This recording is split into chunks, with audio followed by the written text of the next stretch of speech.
Okay, so I'm going to be showing you a PowerPoint presentation as a way of giving you something more than just my voice.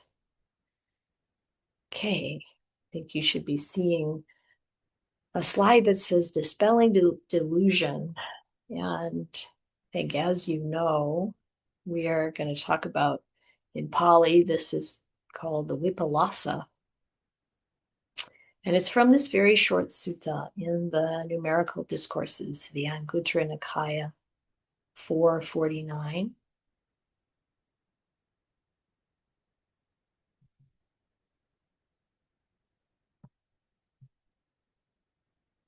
And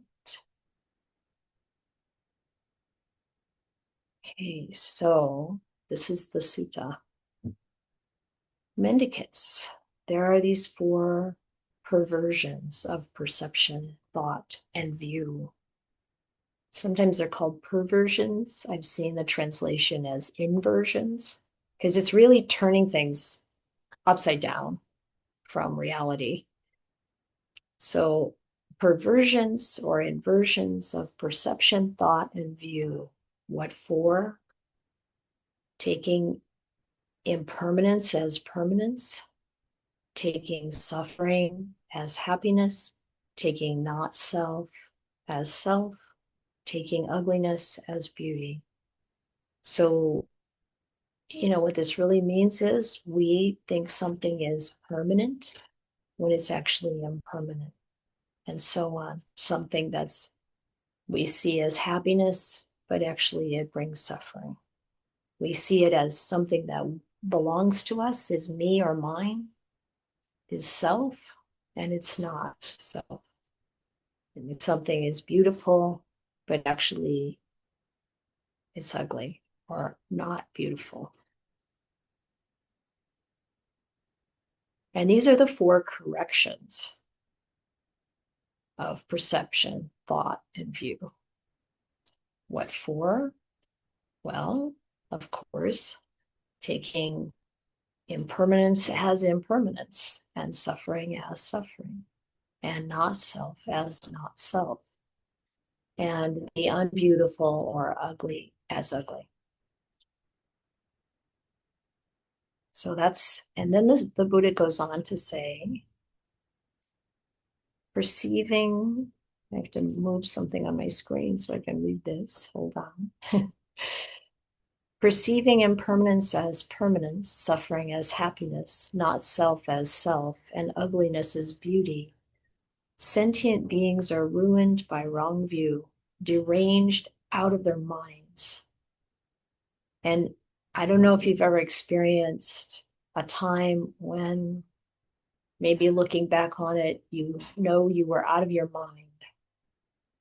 One really valuable experience that many of us have had is to fall head over heels in love and not see even one fault in the person.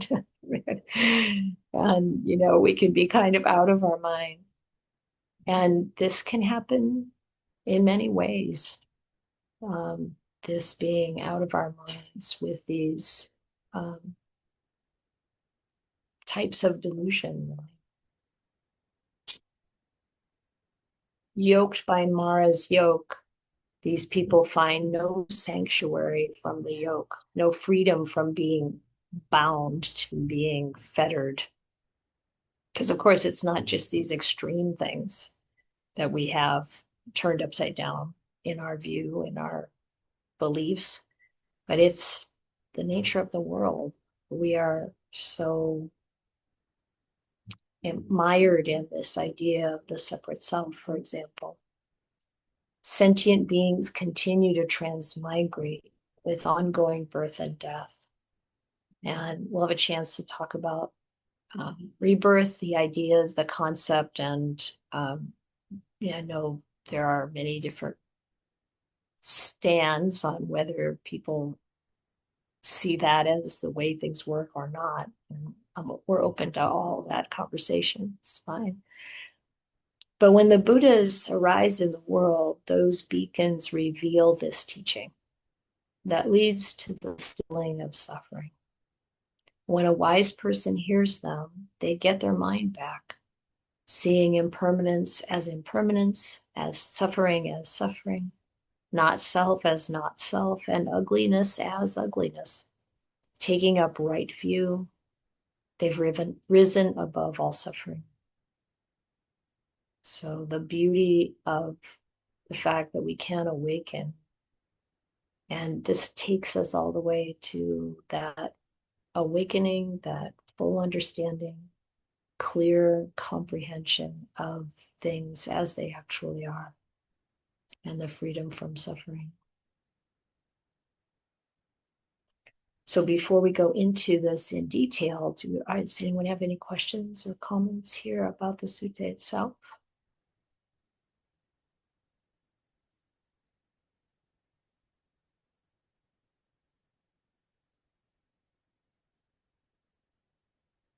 You can ask anytime. I don't see any hands right at the moment, but let me know.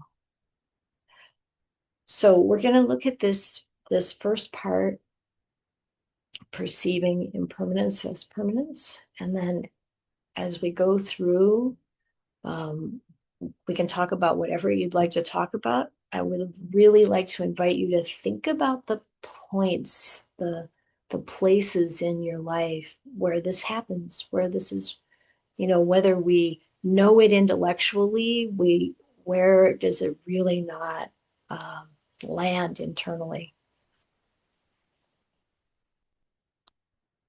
So here's an image for us of something that we might think is pretty permanent, very solid, very dependable. It's going to be there the way we've always seen it.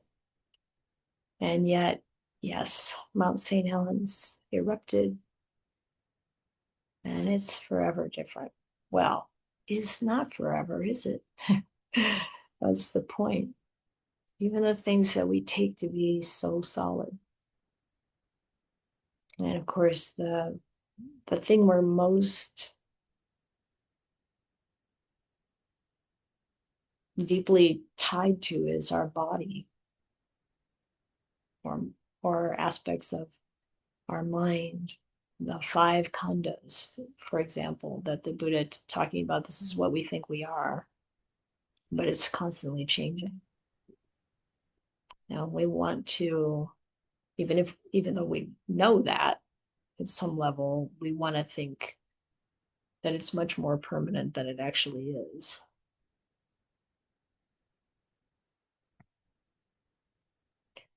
And then we're going to look at this through the eyes of the enlightened bhikkhus and bhikkhunis and their poetry. So this is from Bhikkhu Uttara. And you find these in the Therigatha or the Therigatha. The reference will always be there on the page. No life is permanent, and no conditions last forever.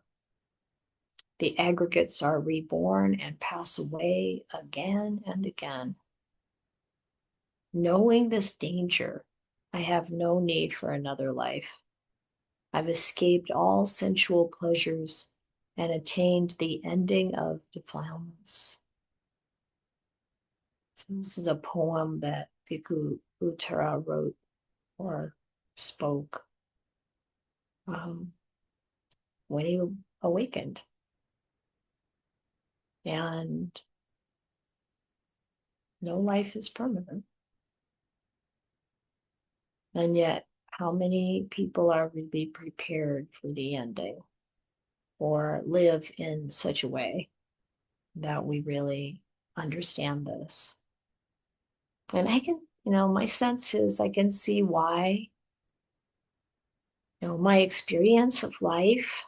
I'm 72 years old, and my experience is that every day I've woken up and been alive. So it feels like the odds are today it will happen that way again.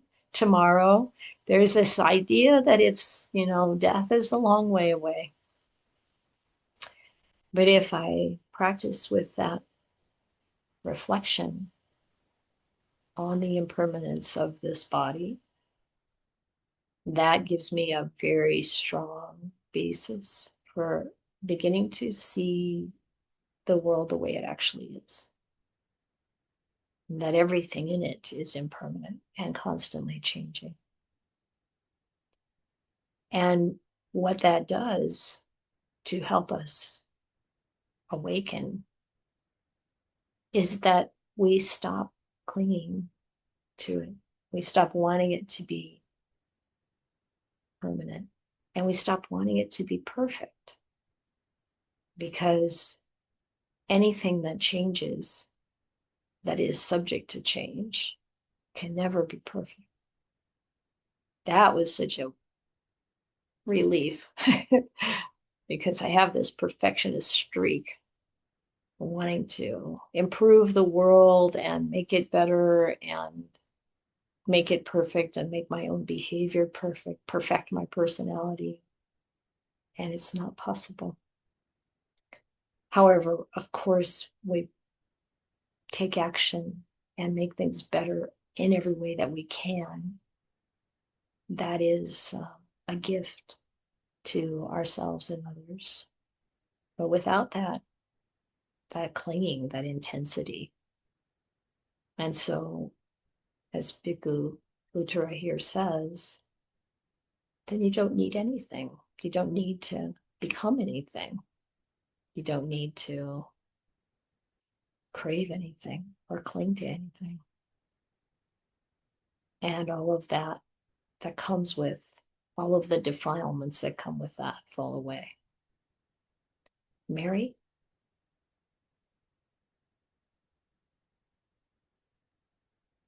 Now I'm unmuted. Where I Yeah. get caught with this is in as I'm aging, so I'm 75 and my husband is headed towards 80 and increasing health conditions. So we're Mhm. meeting with our lawyer and an elder care lawyer and looking at kind of next steps and sort of planning for the future. And in a way, I see this as wisdom and as a necessary thing to do. But on the other hand, I also see it as perhaps um, I can see underneath it there's a lot of resistance and a lot of clinging and fear that wants to set things up so things will continue to be good and safe and okay. So I wonder if you have any suggestions for dealing with that. I do. And the Buddha talked about these kinds of things, to the practicality of life.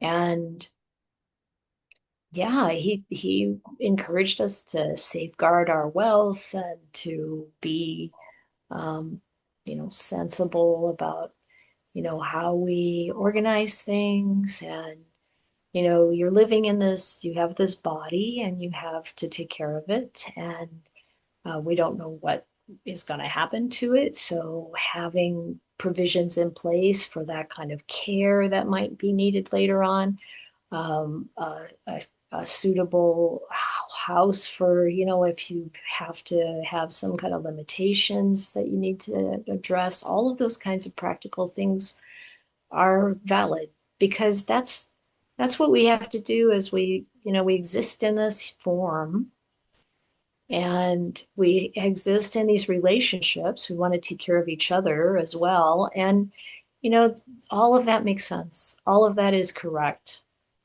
But the part you're noticing that's so important is the underlying fear, the clinging, the fear of what might happen, the grasping, um, wanting our health to continue, wanting our safety to continue. And the way to work with that is to just be present with that experience, be present with the feelings, but with wisdom. It's like, yes, yes, I think of this part as the primitive part of my mind, or the condition. It's all conditioned. Anything conditioned is also changeable. So from the wisdom, we can tell that part of ourselves, it's okay. it's okay to feel this fear. It's okay to feel this grasping, but because you're witnessing it, that witness, you don't have to get involved in it. You don't have to continue to cling to it. You don't have to be afraid. There's really nothing that we need to fear. Only wrongdoing, actually. If we do things that are hurtful intentionally, that's going to cause difficulties. But besides that, if we let go of the sense of self, if that's not the basis for our life anymore, but we take the Dhamma as the basis for our life, then we don't have to be afraid of anything. It's only our clinging to this impermanent concept of self that keeps us worried and fearful. What do you think, Mary? Oh, thank you very much. That's really helpful. And as you were saying that, I was also reflecting on how the mind states and the thoughts and all the sankharas and mental formations around this fear and this clinging to self, they're also impermanent and they also come and go. So I think Mm-hmm. there's, lots of levels on which I can be present with it, clinging and kind of work with it. So thank you very much. That was very helpful. I like the Yeah, balance of needing to plan and the wisdom involved in doing that, but also seeing that underbelly that we don't really want to look at. So thank you. That was helpful. yeah. Thank you for that example. It's so excellent. And the other thing to remember and to remind that part of yourself is that this is exactly the practice that brings us to full awakening. And to not think, oh, that's so far away and I have to practice another, emptying lifetimes before that happens. Don't think like that. It's right here. When we let go of this clinging to the self, um, that's a nibbana right here and now. Letting go of everything. The suffering is in the clinging. Thank you, Mary. Thank you. So now we have the worldly conditions, and I know that everybody knows this teaching, but to think about it in these terms about the changing conditions, as Mary was pointing out, all of our feelings, um, and how we react to these worldly conditions. This is all impermanent. So, mendicants, the 8 worldly conditions revolve around the world, and the world revolves around the 8 worldly conditions. What 8? Gain and loss, fame and disgrace, praise and blame, pleasure and pain. These 8 worldly conditions revolve around the world, and the world revolves around these 8 worldly conditions. And when you think about this, again, we can really look at the constant change, the impermanent nature of all of these. I remember one day when I was taking care of my mom in the retirement community she was living in, and one of my family members gave me a real scolding. They felt like I wasn't doing the job good enough, lots of blame. Later that same day, someone who was very much around, watching me with my mom, watching me, looking after her, gave me this high praise about what a wonderful daughter I am. And I thought, yeah, this is just how it is. you know, this is praise and blame. And we can notice these and notice the feelings that arise when this is happening, and not cling to it.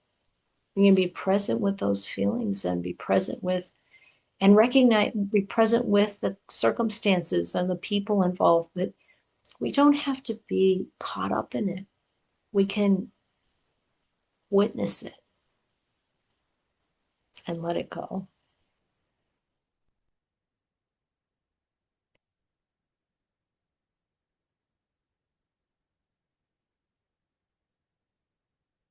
And then the verses for that sutta: gain and loss, fame and disgrace, praise and blame, and pleasure and pain. These conditions among people are impermanent, transient, and perishable. And perishable is an interesting word. Subject to change is often the translation, but they are perishable. Everything in this world has kind of an expiration date. Our bodies have an expiration. Not that I'm thinking it's set in stone or anything. I don't necessarily think it's predetermined, but the causes and conditions that keep happening bring it to a point where it perishes. A wise and mindful person knows these things, seeing that they're perishable, desirable things don't disturb their mind, nor are they repelled by the undesirable. Both favoring and opposing are cleared and ended. They are no more. Knowing the stainless, sorrowless state, they who have gone beyond rebirth understand rightly. Now, when we really let go of everything, there's no more becoming. Whether you think of it as another lifetime with a new body, which I completely recognize as how things work, but that's different, various views, or you think about it as clinging here and now. We really only have this present moment anyway. This is where we have the power to truly let go and see things as they actually are. And then we have this verse from Bhikkhu Isidina. I have seen some lay followers who are experts in the Dhamma, and they say sensual pleasures are impermanent, but they cling to jewelry, partners, and children, so possessions and family. They wish for them again and again. Truly, these lay followers don't know the Dhamma as it really is. Even though they say sensual pleasures are impermanent, they have no power to cut off their desire. Because of that, they cling to children and partners and wealth. So those are some of the places where we really can see, how deep is my understanding? Can I actually really let go?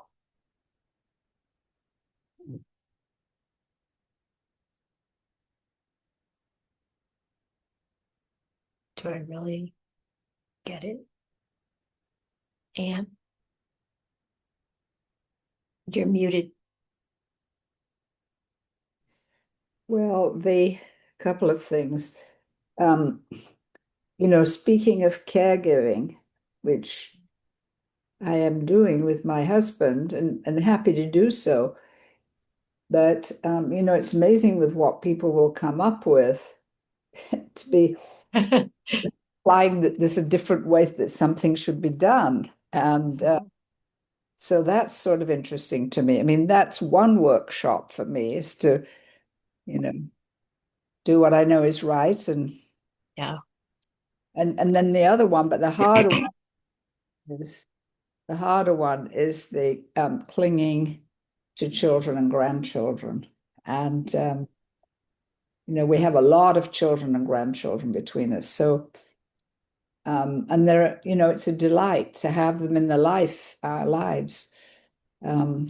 So that makes me want to live a long time in a healthy manner, which is, I mean, wanting to live and be healthy is a good value, but I believe, but I just recognize my attachment. And you and I've talked a little bit about it, but it's a hard one to let go of some of that clinging. And the Can you go ahead? clinging is joy as well as concern. So Mm. that's it. Thank you. Yeah, I think it's a really very important. That's a very important workshop, you might say, where you really reflecting on the fact that any of them could die at any time, the fact that um, you're going to die at some point and you're not going to see the rest of their life. To reflect upon the suffering that comes from the worry about all these things that we have no control over. And I feel like most importantly, the deep reflection on what we're clinging to helps open the mind to insight.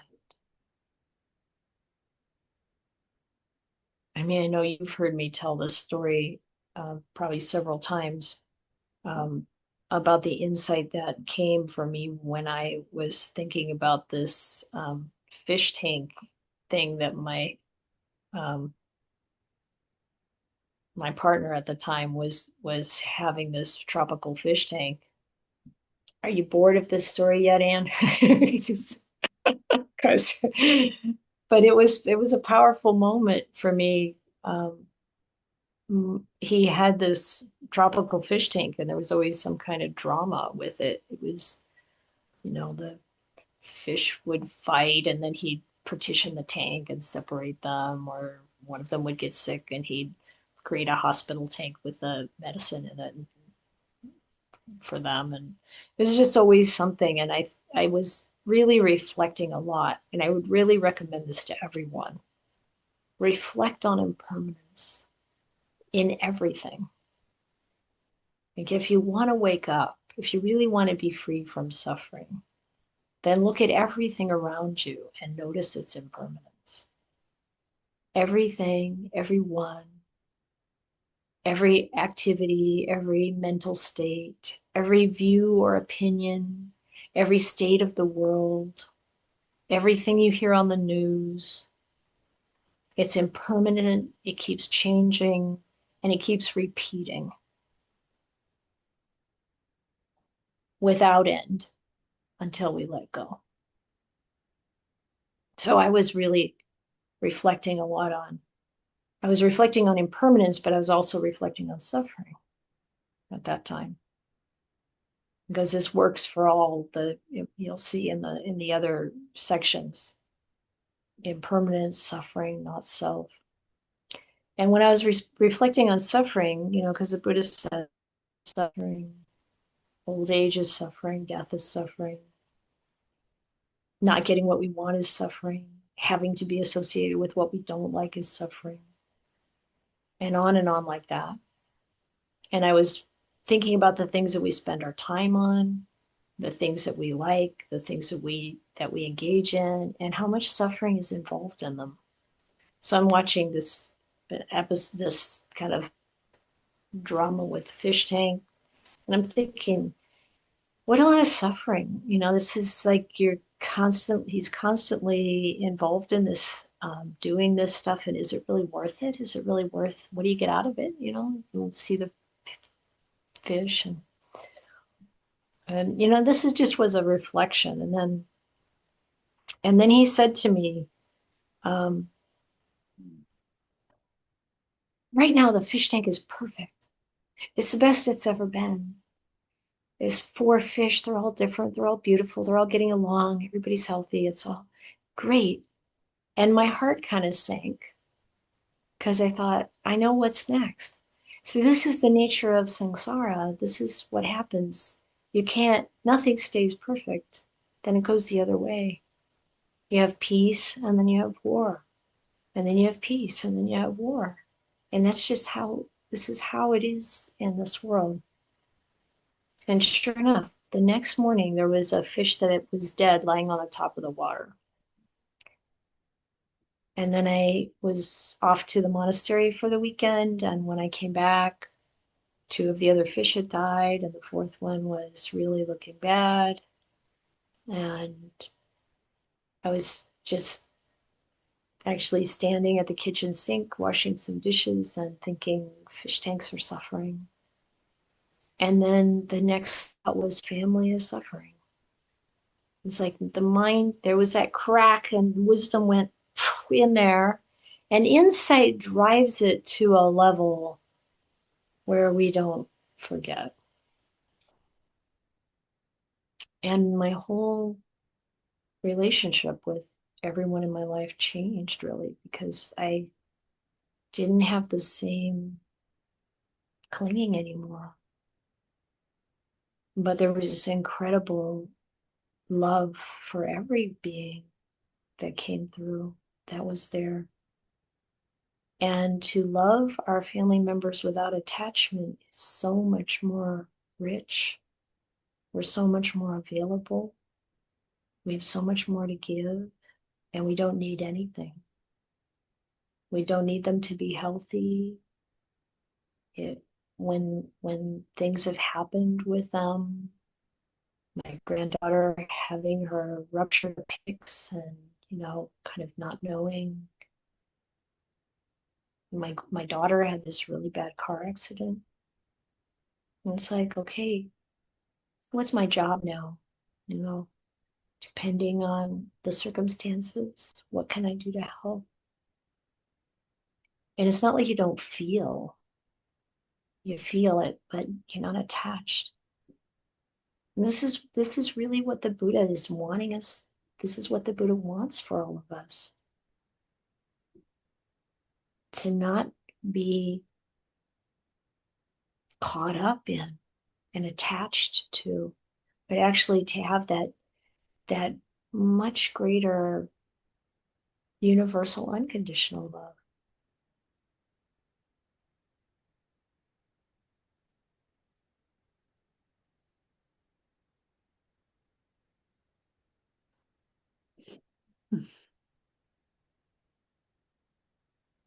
Yes, Mary. You're muted.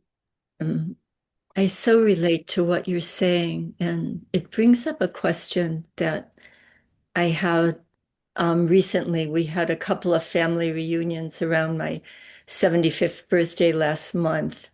And I don't have a lot of time with my family because they live at quite a distance across 2,600 miles away. So I don't see them often.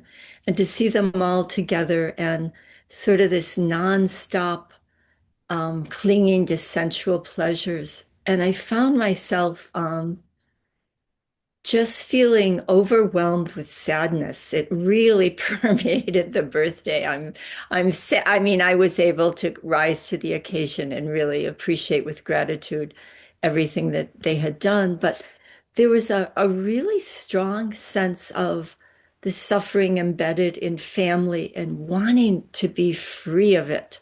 Mm-hmm, mm-hmm. And so the question that arose is this aversion or is this samvega? And I don't always know the difference because there really was a strong sense of, at times, kind of disgust when there was, a degree of drinking and overeating. And I just felt like Mm-hmm. I just wanted to be away from all that and just longing to be a monastic or something, which I don't, which I know is very delusional as well. But I just wonder if you have something to say about aversion versus that turning away. You can feel the difference.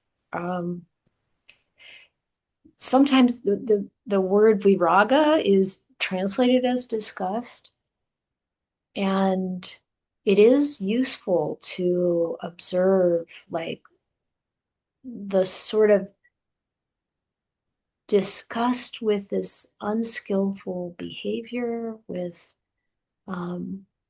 you know, to recognize that wanting to be away from that is a really good instinct. um, and at the same time, though, it's got a different feeling. It's not sticky the way aversion is. And the difference is it's not personal. It's not like I get filled with the urgency to awaken. It's that this awakening energy, this urgency, because of the wisdom, is there. And I think that's the difference. The aversion really comes with a sense of self.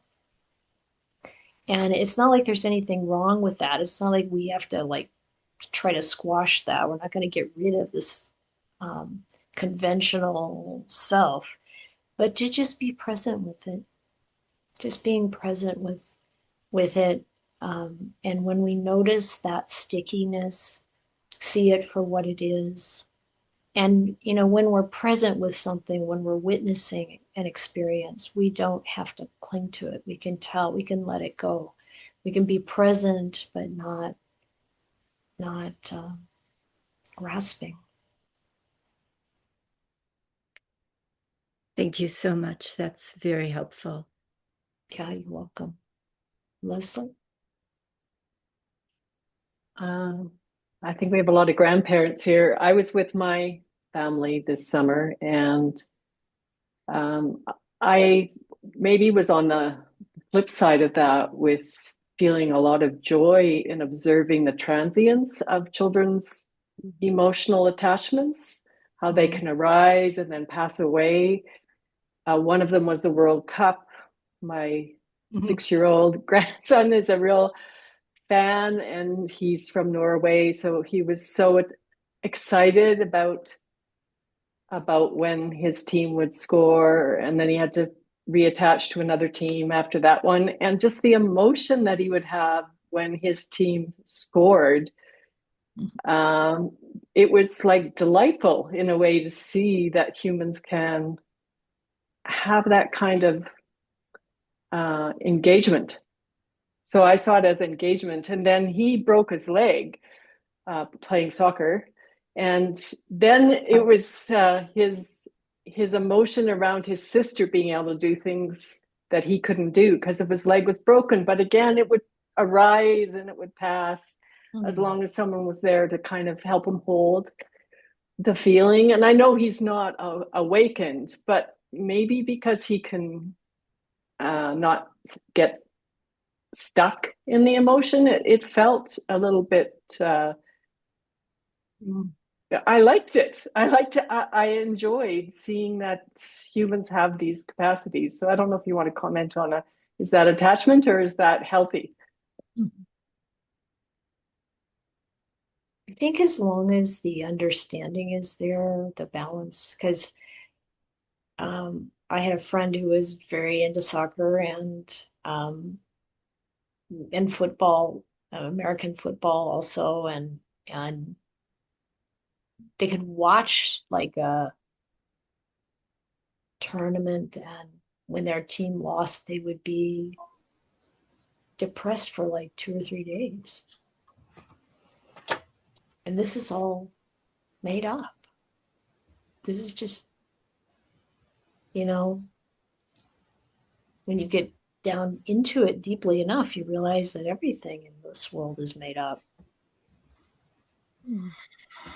Is being excited about it or depressed by it really how we want to live? And it doesn't mean that you don't feel joy about things, but what are we feeling joy about? I think the joy that comes from generosity, the joy that comes from caring for people, the joy that comes from virtuous behavior. And it's not like there's anything wrong with what's happening with your grandson's normal human behavior. But urging ourselves and urging others to really find the joy in the Dhamma, in what's really Dhamma, not a religious point of view, but a, recognizing what brings a spiritual joy into our life. Giving, helping, the joy that his sister could do what he couldn't do, the joy for her. Even playing games. Are we competitive or are we encouraging each other? When somebody else has a good answer, are we like, yes, yay? That's going to be a much more important development for them than just being excited about their team winning. That's what I think. I generally agree with you, but there was another level of like just it's okay to be human and enjoy your humanness. Like, as long as you don't get stuck in my team won or my team lost, but in the moment, having that joy. And generally, like this culture that he's part of, they were able to move on when their team lost. They could celebrate it, but they didn't get stuck on it. So, just a little bit of more acceptance of that this up and down of being human can also be beautiful, like truly spiritually beautiful, to be up and down about being a lay human who is engaged moment to moment. Yeah, I think it's worth reflecting on and seeing, it's like, I remember being very, very much in love and then having a very deep crash when that ended. And then, there are all these sentiments about how it's worth it because you had that wonderful feeling, and that's not how I see it anymore. It seems like delusion to me. And it doesn't necessarily mean that what you're describing is delusion, but I think that's what we want to look at. Is it really Beautiful. with wisdom?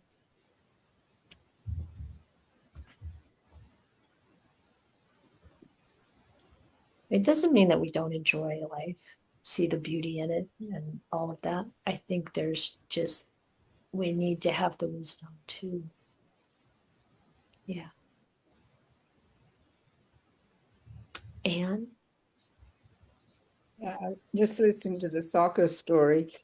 I think there's something age appropriate about a 6-year-old. I just have to say that. And Yeah. we've chosen to walk a different path. And but that's been later in life for most of us. And I think that, I'm not I just think that as a grandparent, you observe the kids going through these phases and they're learning about life and they're becoming who they're going to be. And they're not at a point where they have to start renouncing things. Right. I agree. Yeah, that's all. But I also think, there's, even at that age, there's still that opportunity to drop in little by little those things to have joy in that are much richer. Yes. I really want to say, I'm not trying to put down that experience of the 6-year-old. It's just for our own reflection, like bringing in wisdom, gently. This is a gentle path. It's not it's not about so much austerity and, like it all has to be, and it shouldn't be grim. It should be joyful.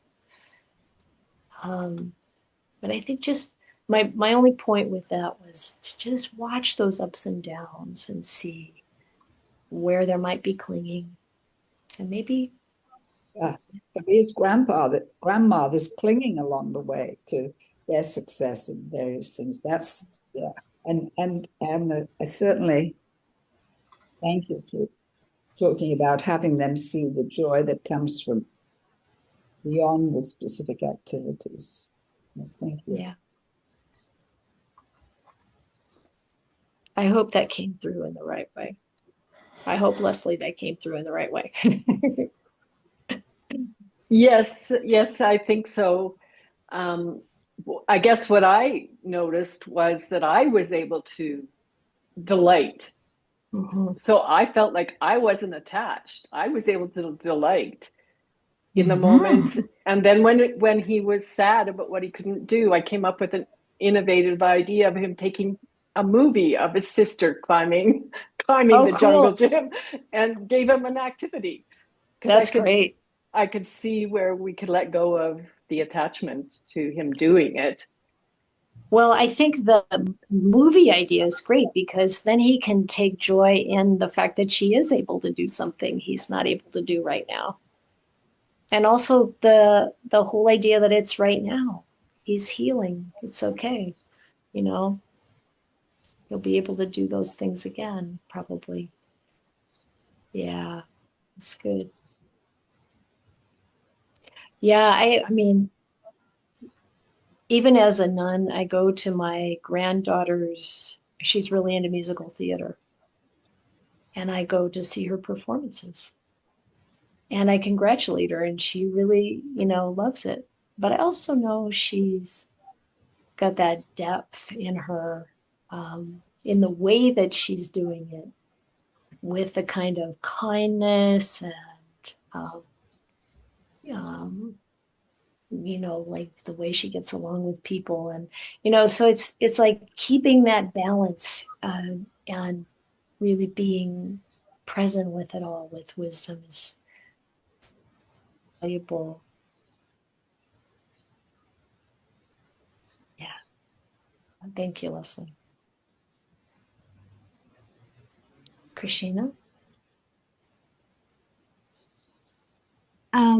I'm listening to this as a mom of young adults and a preschool teacher and um, former librarian.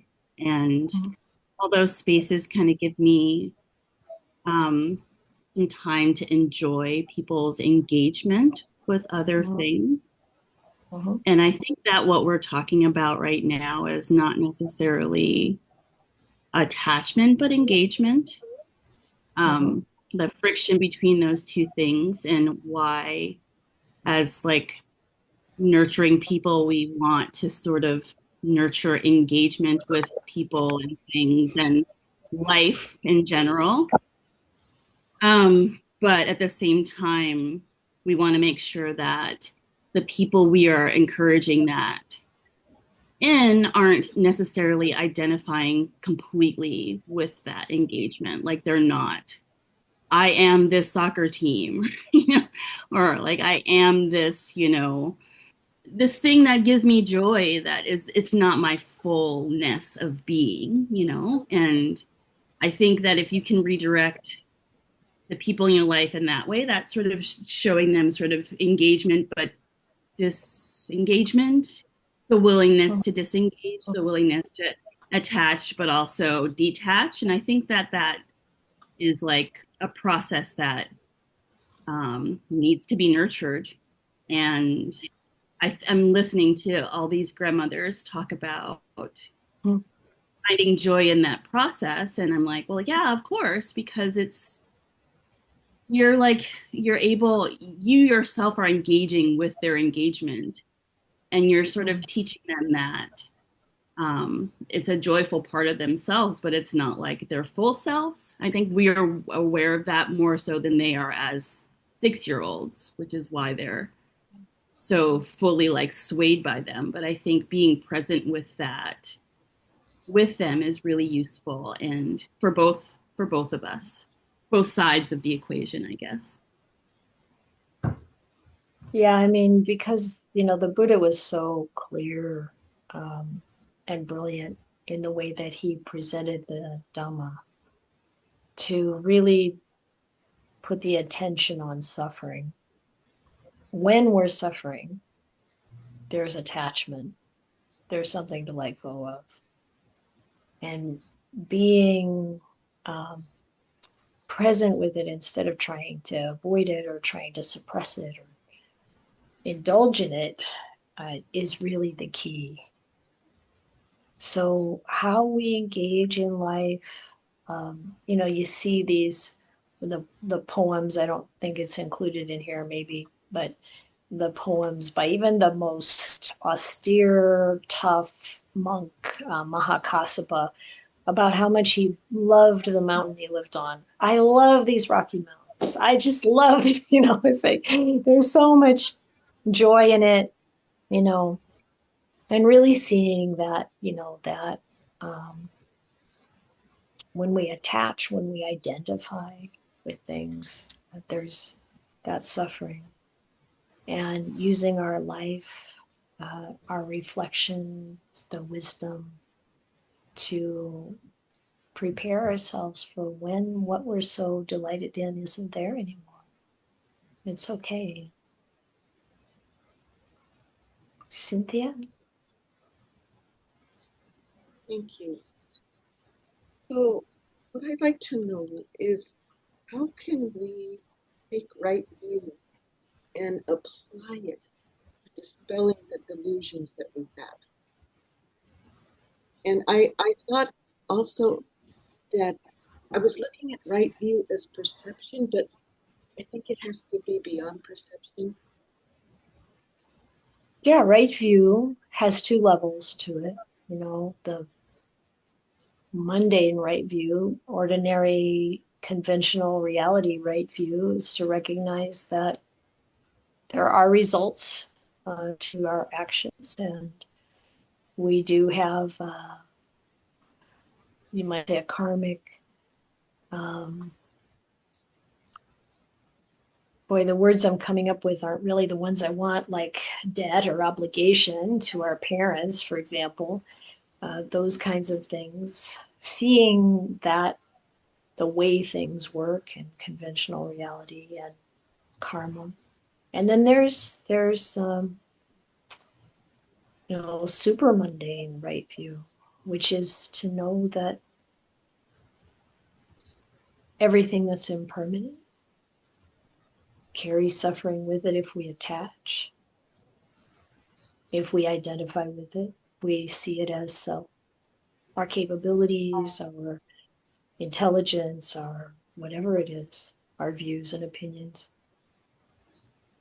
And instead to recognize that it's not, we are not this body and mind.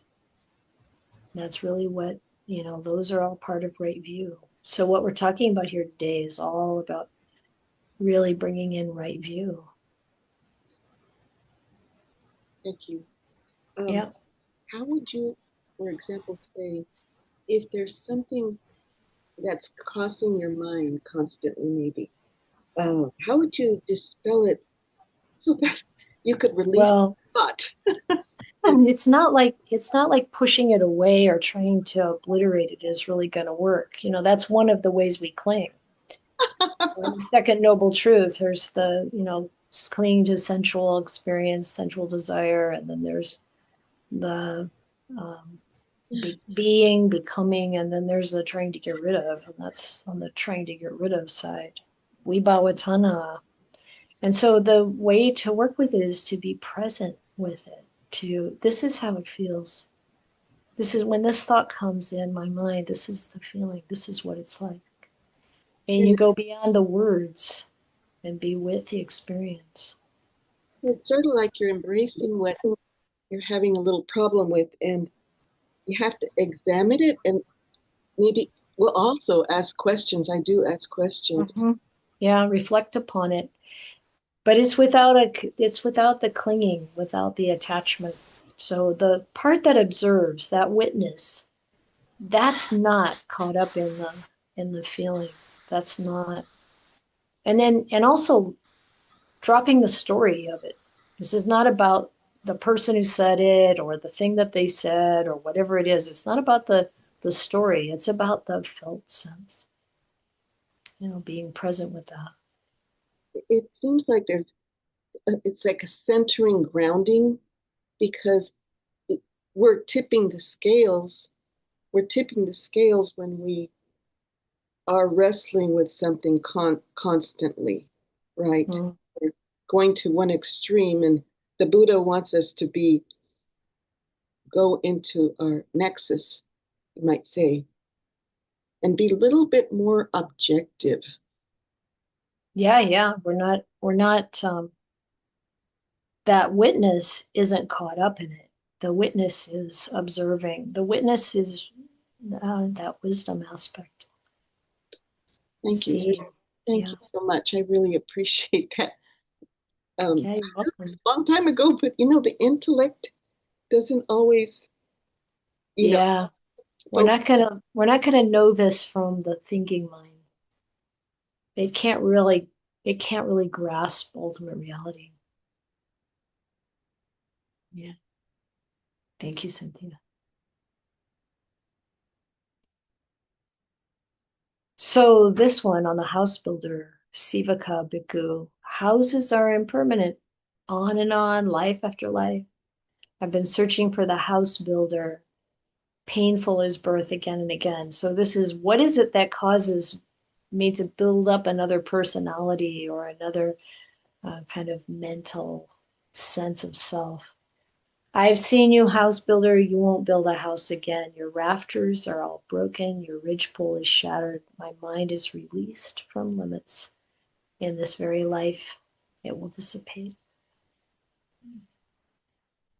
There's a beautiful song by Reverend Hung Sure. If you haven't heard it, you could look for it on the house builder. It's really lovely. It's about this sutta, this verse. Okay, we are gonna forge ahead here because we have more to cover. So perceiving suffering as happiness. And then I added a few other ways to look at this: discomfort as comfort, pain as pleasure, what's unsatisfying as satisfying.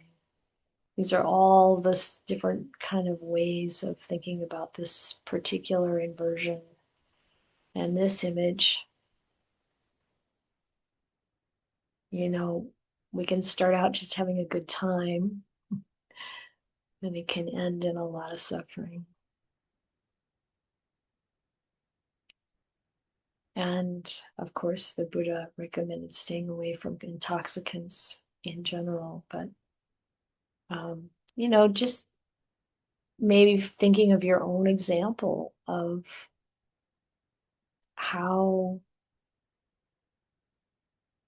unmindful we can be sometimes in our thinking something's really pleasant, really wonderful, really bringing happiness, but actually it culminates in a lot of pain. And so the sensual pleasures, Bandura Bhikkhu, I don't need sensual pleasures. I'm pleased and delighted by the flavor of the Dhamma.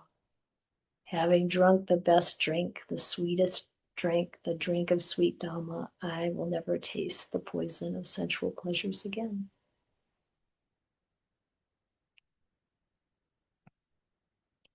It's kind of like an upgrade, when we start to let go of likes and dislikes, and we start to see that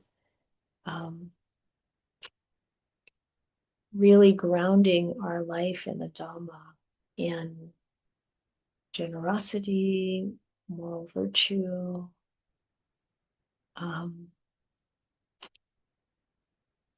meditation, letting go, that you really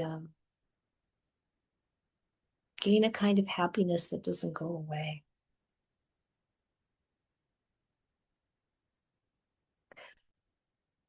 Erica Bhikkhu.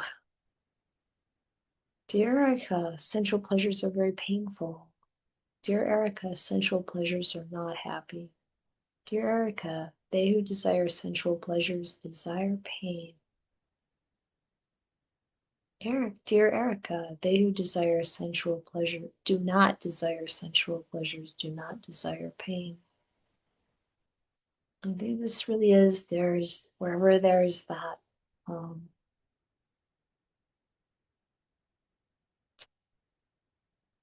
I think it would say that excitement or happiness that is not mindful, that is not balanced, there's going to be an equal downside.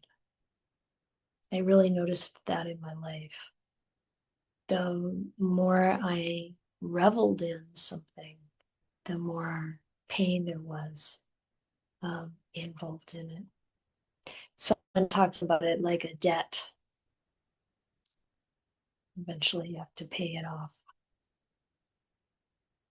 Oops, it's going backwards. Okay. Dutiya Kuti Vihara Bhikkhu. This is, I guess, the second verse on this. This hut is very old. Do you desire a new hut? Give up that desire for a new hut. Dear monk, a new hut means just another suffering.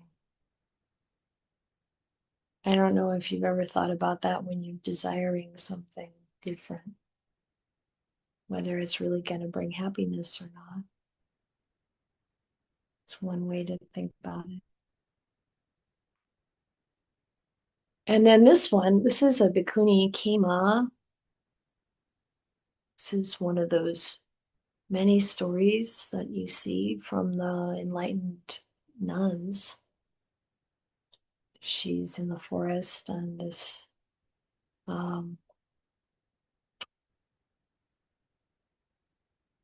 man is trying to accost her.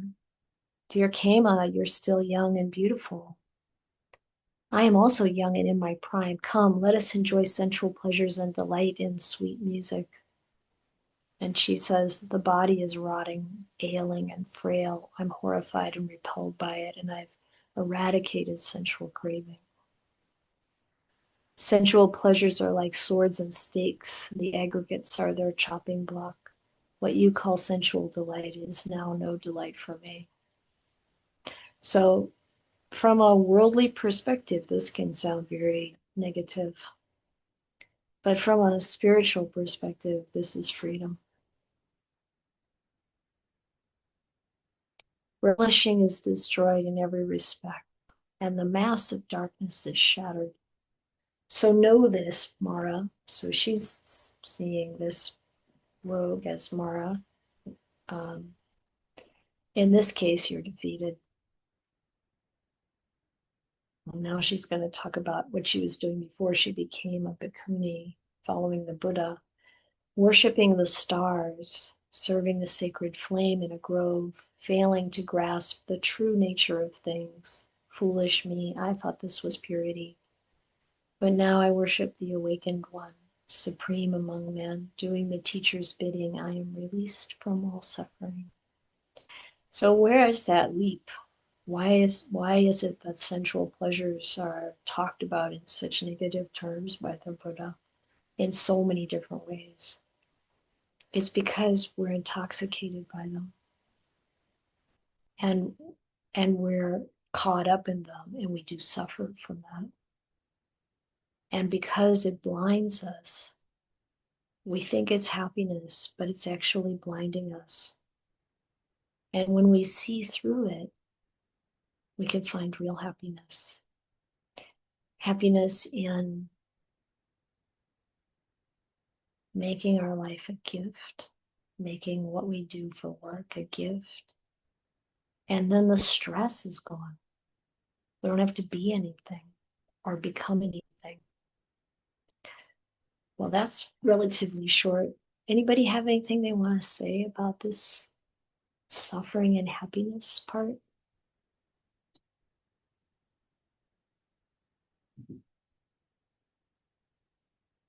I know this can be a really hard one to grapple with sometimes.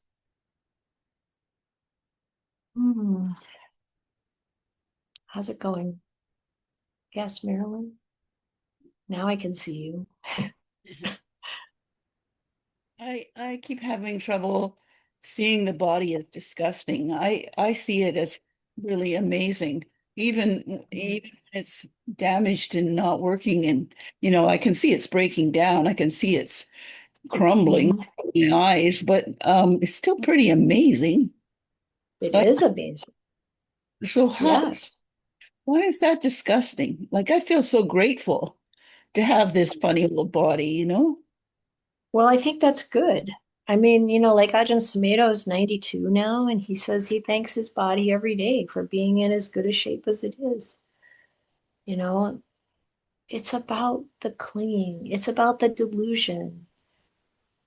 It's about thinking, oh, I want this person's body, or I'm checking it out myself in the mirror and I want it to look a certain way and be a certain way. And look at all the suffering people go through. I mean, now there's this thing about people breaking the bones in their faces so that they can look more like, I don't know, some certain kind of male beauty kind of thing going on. Look at what happens in the world. Look at all the, like cosmetic surgery and it's not to say it's all bad. It's just that, like there's so much clinging to this body as self. Yes, we can see the amazing, I mean, it is amazing how it works. It's kind of so complicated. It's amazing it works at all. I feel like, if it stops working in some ways, like, yeah, of course. But it's like, just, it's not about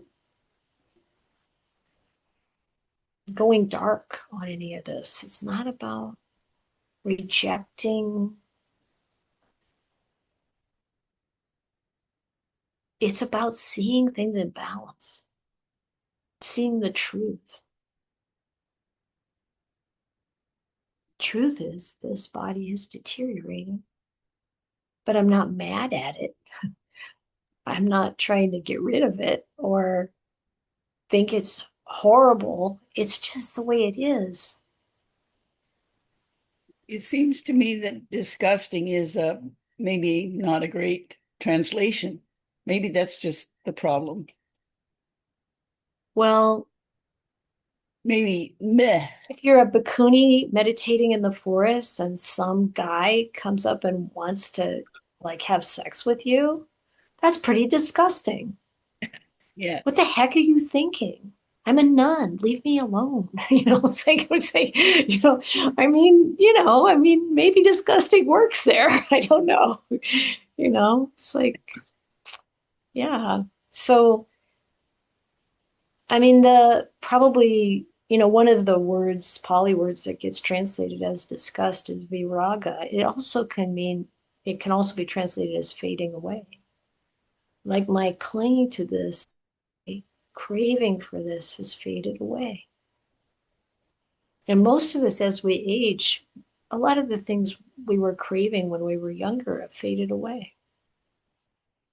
We're just not interested anymore. That's not what we think is important about life anymore.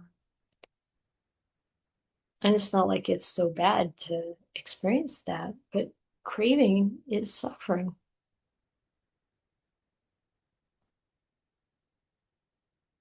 Yeah. So this is talking about the delusion of, seeing a human form and being enamored by it,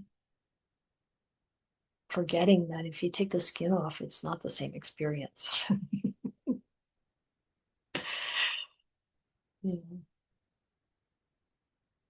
And really, identifying with it as self. We're going to talk about this more when we get to the not self part. Susan? Thanks. I'm getting a lot from this. I appreciate your time. You had mentioned, I don't know if I heard it correctly, but that when we have, and this is me paraphrasing, then correct me if I'm wrong, that when we have these moments of non-craving, non-clinging, these are moments of freedom.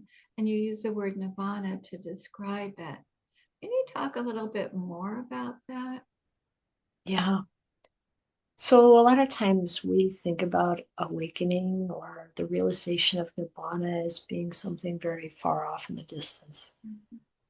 You know, like I've heard so many people say, I'm going to have to practice lifetimes before da da da da.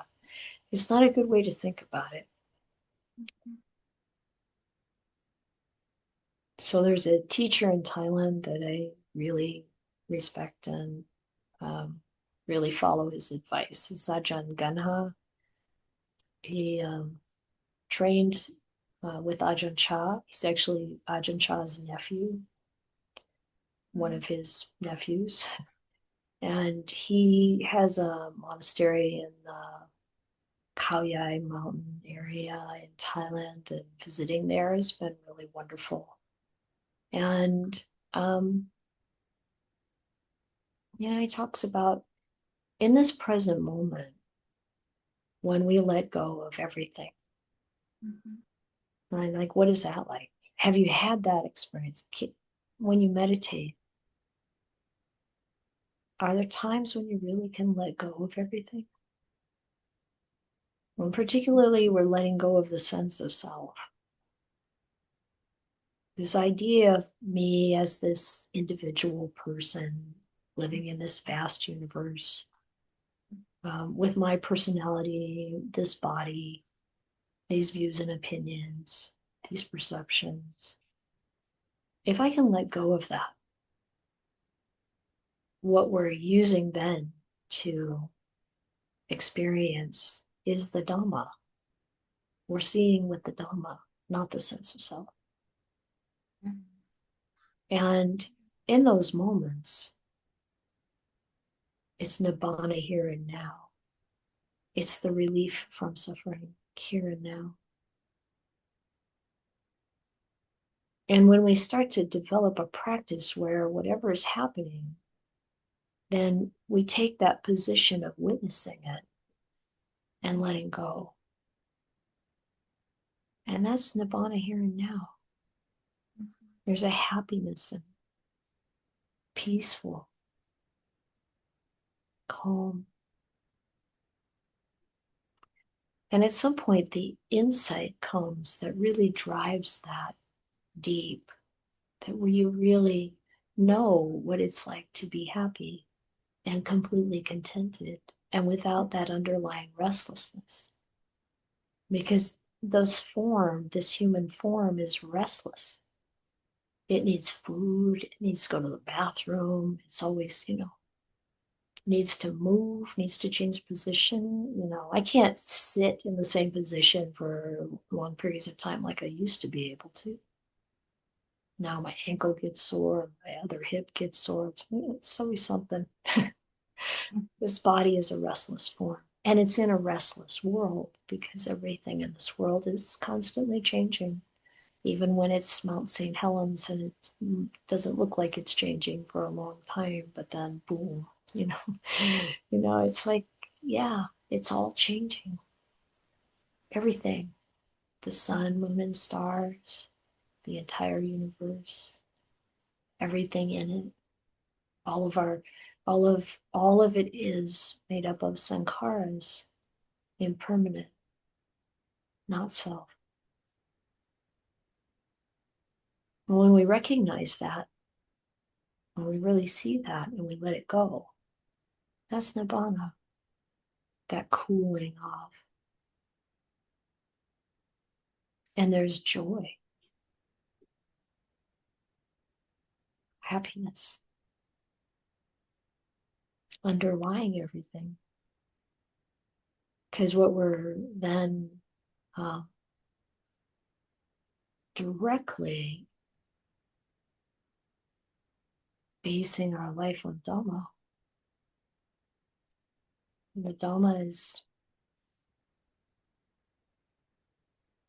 what we take as the foundation for our life. And it's not just the ideas of what Dhamma is, the lists and all that. It's the nature, true nature of ultimate reality. It's hard to give it a name because it doesn't have a name. You gotta call it something. We can call it ultimate reality. I think sometimes I have glimpses of that or Mhm. experiences of it when the mind is free of thinking. I find that thinking takes me away from the direct experience of being free of any clinging or craving or plan or agenda or I or me. And part of my practice at this point is developing a more silent mind, not in a forced way, but seeing the thinking as a Mhm. product of clinging and craving, becoming. Yeah. Yeah. Yeah, I think this is really good because I think what you're talking about is the thinking mind. You might say the thinking mind, it's never going to be able to conceive of nibbana or dhamma. You know, dhamma, the way the Buddha described dhamma, it's like apparent here and now, timeless, encouraging investigation, inviting you to come and see for yourself, direct experience. Direct experience is not the thinking mind. And timelessness is really no concept of time. It's not just that the Dhamma is, the same throughout the ages. It's that this world is about time because everything's aging. We're measuring our lifespan, we're measuring everything by time. But ultimate reality, there is no sense of time. Time is just a construct. It's a sankhara like everything else here. And the thinking mind can't grasp that. You can experience it in meditation. And it's not just that you lose track of time, it's that you know that time is just a convention, just for the sake of keeping track of what's going on here in samsara. But that's not reality. It's just made up. And this idea that I'm a separate self is just made up. And what I like and I don't like, my conditioning, how I respond to things and all of that. It's just conditions. Completely unreliable. They change. Identifying with any of it, clinging to any of it is suffering. So it's not like we don't use, we still use the thinking mind. We need that thing, we can use it for reflection. It's like the body too. We're not gonna get negative about it because that would also be a kind of clinging. But to experience the difference, like when we really abide in silence, even if there are thoughts arising in the background, it's okay. Or if the thoughts are really just like koans, like reflection, using that. But to know the Dhamma directly, that direct experience, that is not the thinking mind. Yeah. I feel that you just released me from jail. Like I've been when you said that letting go, of course, is the Dhamma, that it's nibbana here and now. Boy, that was such a release because I was also thinking maybe in my next life, you know, and that thought makes me think that wow, I can't accrue this little by little, accumulating, so I could have a lot of episodes of Nibbana because I have had those episodes. The longest one I had was 4.5 months back in 2014. But before that, it was like hours, days, weeks, and to have months. Oh, and what cut it was I was identifying, oh my God, everything you're saying is home, because I was thinking, oh my God, I can barely do my mundane duties. It takes me so long to do them. Now I know why these great luminaries go to the ashrams, and anyway, so to make a long story short, I just thought, you know, the unattainable is attainable. Yeah. I'm so happy that you said that, because it is, when we are meditating, we're so there. And then we break away and we don't integrate it. And then, hell breaks loose, can break loose. But I think Yeah. it's getting better. It's getting better. Well, and the reality is meditation isn't enough. It's insight that really changes how we're relating to this experience of samsara. I would really recommend listening to Ajahn Sumedho's talks from the last 5 years or so, since he came back to England. He's really laying it out there. And see if that resonates for you, because it's just priceless. Yeah. Thank you so, so, so much. You have no idea. I think I might have an idea. And how many times do we have to hear all these repetitions? I mean, the denseness of that mind. Well, and the clinging, we really do have this idea that this is who we are, because we've been conditioned this way from the beginning, from however many lifetimes, but definitely, like every time we come into this world, we're born in this human form, and we are taught that this is who we are, and we're not this. That's why I love babies, and I stop for babies, and I, talk to them, and they talk back to me, and they smile. They are so devoid of programming and conditioning. They have, all they are is just this love and openness, innocence, and great joy, bliss. They're bliss babies. Thank you. Okay, you're welcome. I'm going to go back to sharing, and we're going to go on to the next section. Not self.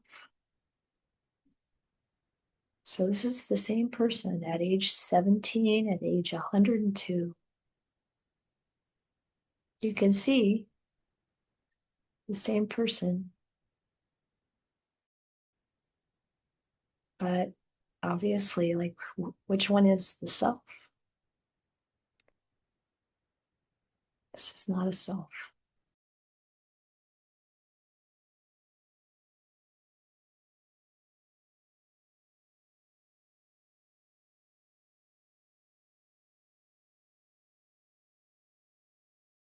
Muted.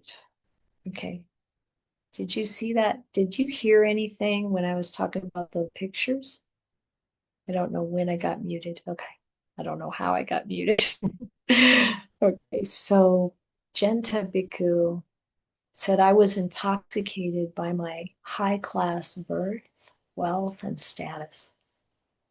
And this is like, we can see our sense of self in technicolor sometimes, especially if we get on our soapbox about what we think about politics or religion or, something like that. In this person, he said, I was intoxicated by the beauty of my body. I didn't care about anyone who was equal to me or elder to me. I was too stubborn. I was foolish to be so arrogant. I lived lifting high the flag of conceit. I didn't venerate anyone, neither mother nor father, and no others regarded as honorable. That's how strong my stubbornness and disrespectfulness were.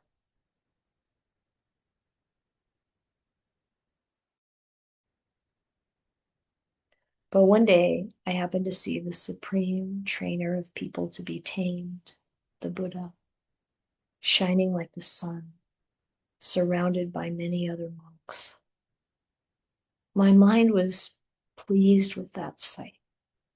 I threw away all pride and intoxication. I knelt down with my head near the sacred feet of the best of all beings, the Buddha.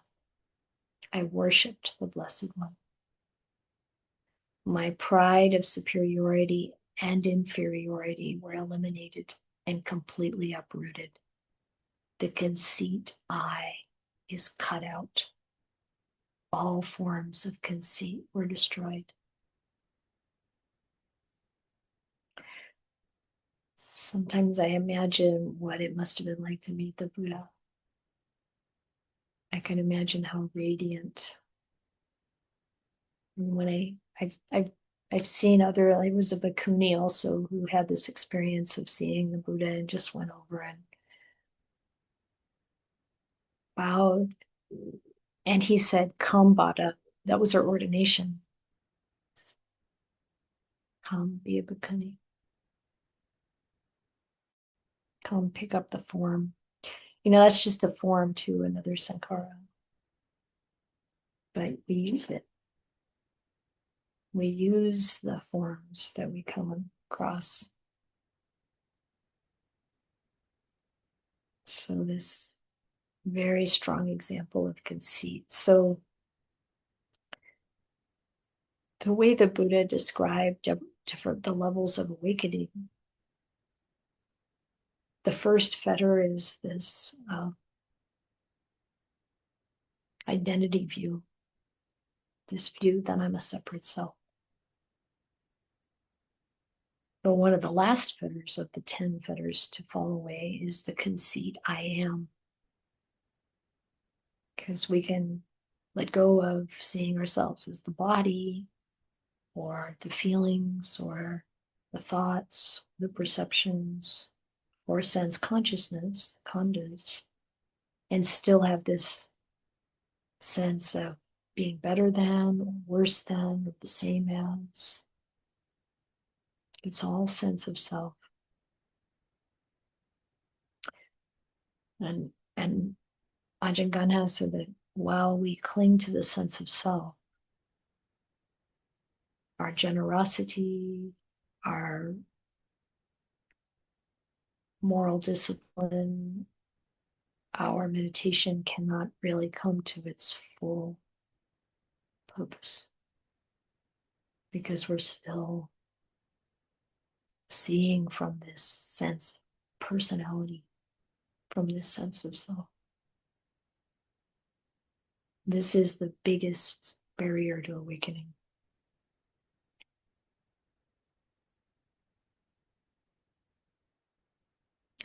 This is from the Udana. These are verses from the Udana, which is considered to be one of the minor books of the Buddhist teachings. It's called The World.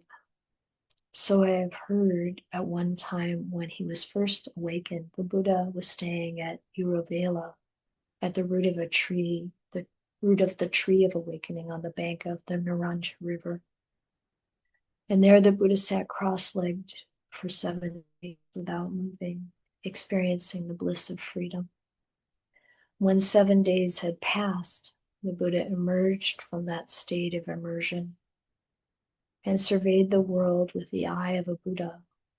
He saw sentient beings tormented with many torments and burning with many fevers born of greed, hate, and delusion. Then, understanding this matter, on that occasion, the Buddha expressed this heartfelt sentiment. This world, born in torment, overcome by contact, speaks of disease as the self. So the Buddha would refer to the body as a disease, as full of disease. For whatever it thinks it is, it turns out to be something else. The world is attached to continued existence, overcome by continued existence, taking pleasure only in continued existence. Yet it becomes something else.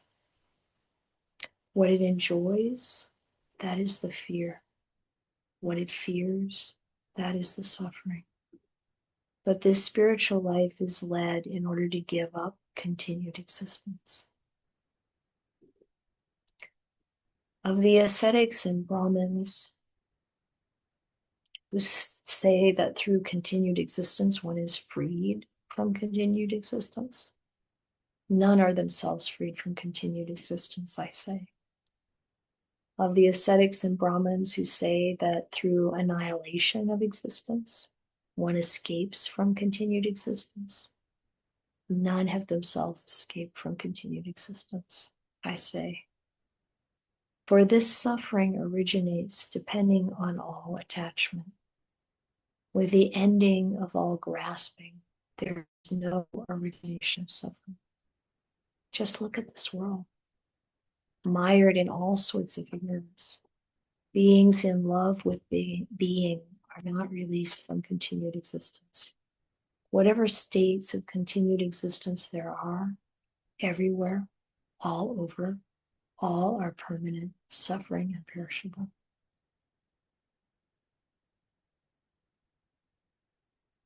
So when he talks about this, spiritual seekers, spiritual practitioners who say that through continued existence, we're going to become free of continued existence, none of them are really free.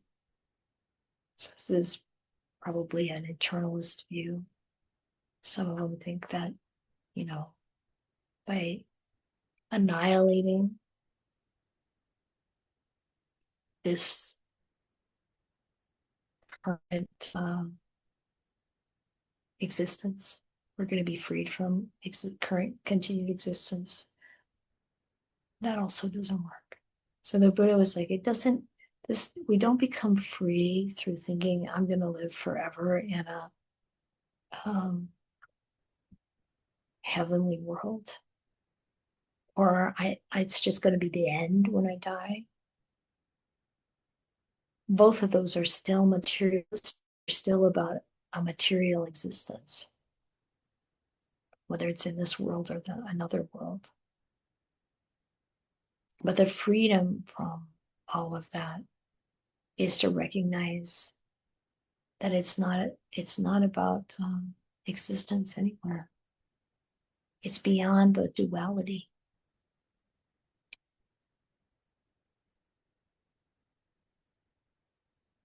It's neither eternalism or nihilism.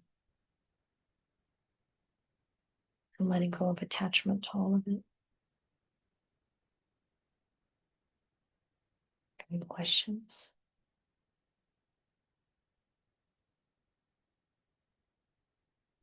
Comments?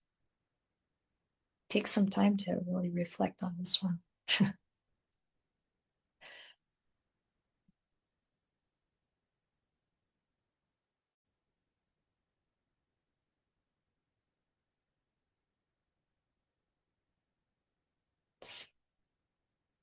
And then he says, there's the verses. One who sees truly like this with right wisdom gives up craving for continued existence while not looking forward to ending this existence. I just heard a talk of Ajahn Sumedho. He just gave a talk a few days ago, just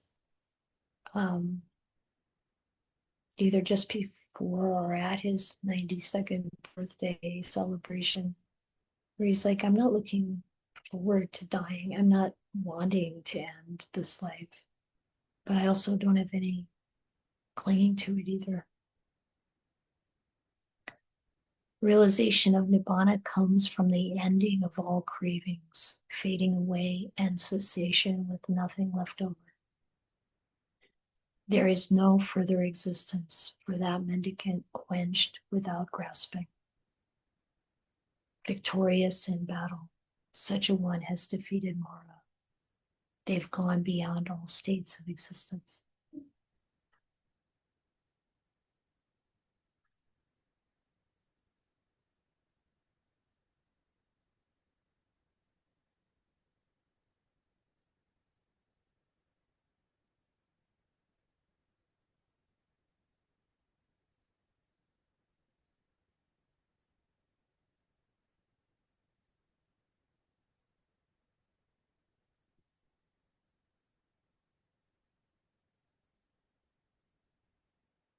So that's the part on not self. There's really so much more to reflect on there. Because like I said, this really is the hardest part. The deepest, most difficult barrier to awakening, to freedom from suffering. It's so deeply ingrained. And I think there's, why we meditate, why we practice generosity, why we practice keeping precepts. It's so that we can start to taste, like we were saying, letting go of the self, the sense of self. And we start to recognize that whenever we're feeling dukkha, whenever we're anxious, angry, excited, there's dukkha in that too, then we can step back and really witness that experience, the feelings, dropping the thinking.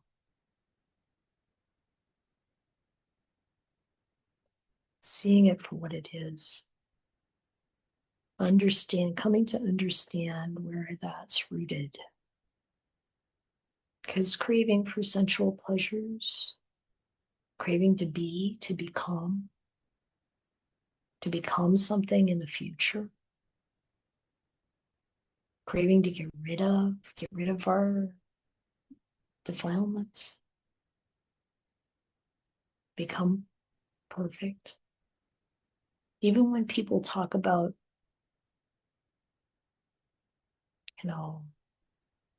am I a stream enterer or am I not a stream enterer? That comes from the sense of self. Like really the insight of stream entry is very clear. It's not personal. You don't become a stream enterer. You don't become an arahant.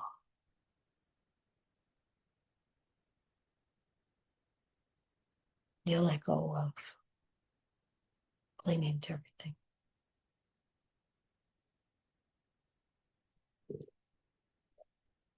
I don't know what your name is. It says your iPads. I cannot change to my name. I asked my grandson to help me to change to my name, and he still doesn't do it. Anyway, my name is Sinette. Nice to meet you. Nice to meet you. Thank you for all the talk. I don't know how to express myself. I have a son who has mental illness, and it's very hard for me to not to suffer, because every day I'm suffering. I try not to look to the past, live the present, but I have here in my home, and it's very hard not to suffer, because I gotta make sure he has his medication. If he doesn't have, it's very hard for me. And looking to the future is what is making more suffering to me. If you can help me, how can I do something? It is very hard. I can appreciate that. I think it's really, it's so important to just, to really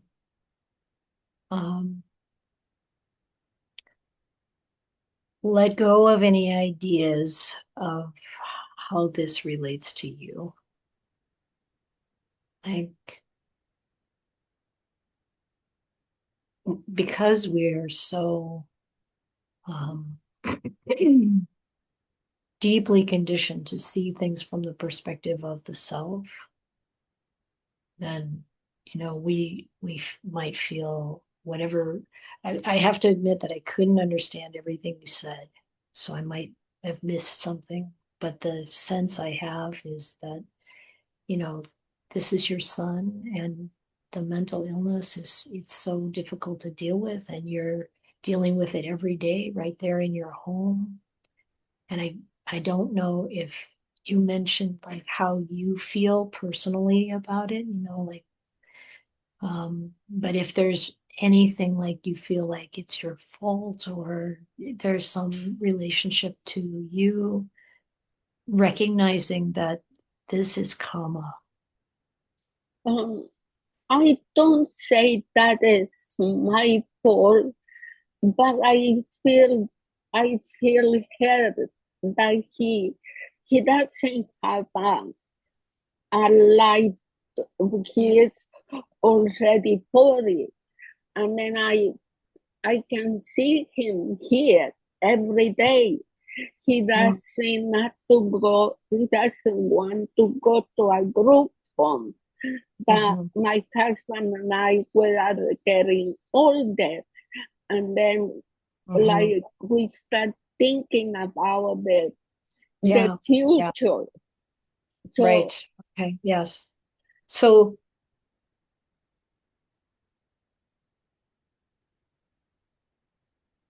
it's necessary to accept things as they are and accept that we each have our karma, all of us, and that you only can do what you can do. You do, I think you have to make arrangements. You're not going to be able to take care of him, maybe even while you're still alive, because you're getting older. So even if he's not going to like it, it still may have to be what happens. It's just, that's how it is. That's the situation he's in.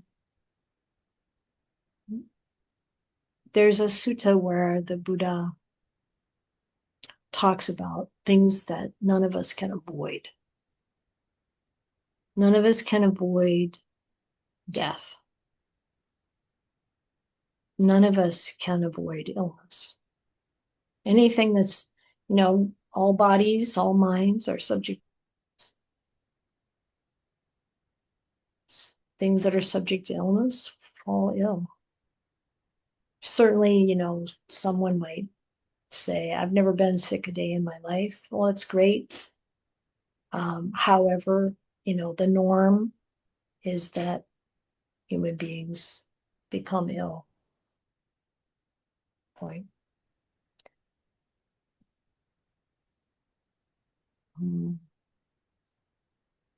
thank you for your help.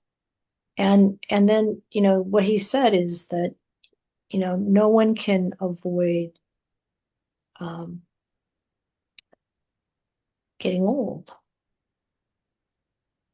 We also can't avoid things being lost, because anything that can get lost might get lost. We can't avoid things getting destroyed. Things break, things get destroyed. Mental illness is one of those things that can happen to a human being. Even this particular body and mind that I have, I don't know what's next. Any of those things can happen. So the Buddha said, do what you can do. He said, the things that that you can do, that can help, do what you can do. But there comes a point where you can't turn it. You can't change it. And then you say, the karma is really strong. What can I do now? And that's where you're at. Like, what can you do?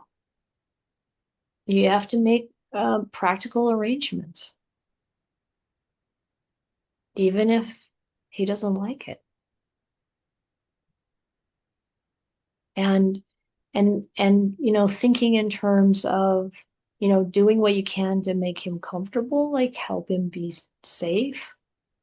But you also have to take into account yourself and your husband.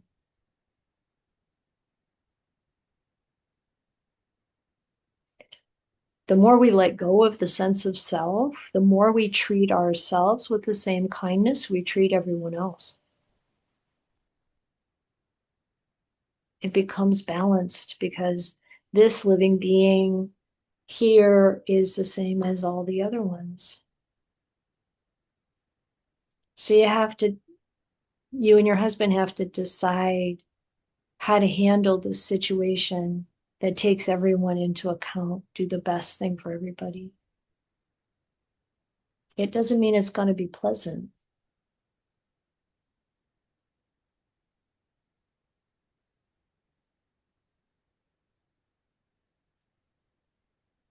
That helps. Thank you.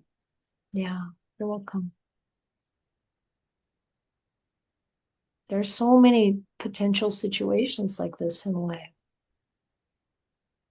We can't make it be the way we want it to be because it's just not how it is. But we do have to do what we can.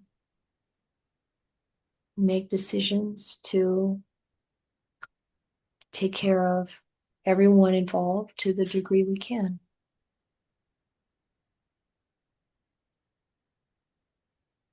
Yeah. I wish you the best. Thank you. Yeah. Cynthia? Yes, this is for Sinette, the lady who just spoke. Uh-huh. I've worked in the county all my life, and I happen to know that there is in your county a group for the mentally ill. There's a department for the mentally ill that also are beholden to the National Alliance for the Mentally Ill, NAMI. And you can go and they have support groups to help you cope with your son. And he's on medication, correct? Yes. Wonderful. And sometimes that needs to be changed a lot sometimes. Actually, how old is he? 44. Yeah, so you know that. Have you consulted with the support groups? Yes, we have done everything. As he's not cooperating. At this point, he's not cooperating. We don't know how to make him to cooperate. So he doesn't live in a residential group home? He lives No, he lives with us. Oh, that's very difficult. Oh, Yeah. He doesn't want to cooperate. He doesn't want to go to live in the group home. And my husband and I, we are getting older, so we want him to be in the right path, but he's not cooperating. you might want to speak to the mental health department because sometimes it could be court mandated that he has to live in a group home depending on the situation. We have tried. They say he needs to be in the hospital. If he is in the hospital, they'll put him in a group home. But he's not in the hospital, he's here. So we are in a tough situation. Yeah. Thank you to the lady who gave me the ideas. Yeah, thank you, Cynthia.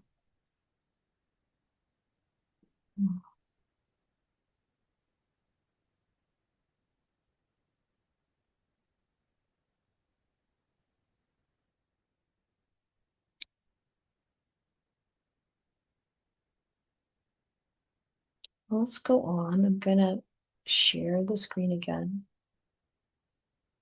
This is a very important piece, this not self. So if you have more questions, of course, we can talk more about this as we go.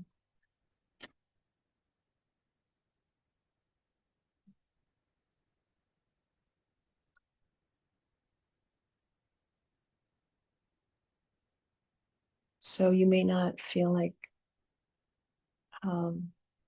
perceiving ugliness as beauty is much of an issue, but maybe it is.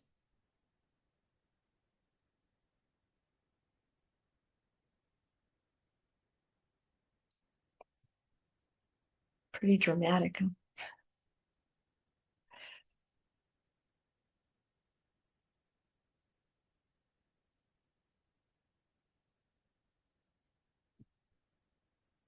Well, sometimes I know I went through a phase of this trying to understand this. Looking at the flowers that are wilting and the flowers that are fresh and trying to see the beauty, the ugliness in balance. But really, ultimately, we let go of the whole dichotomy.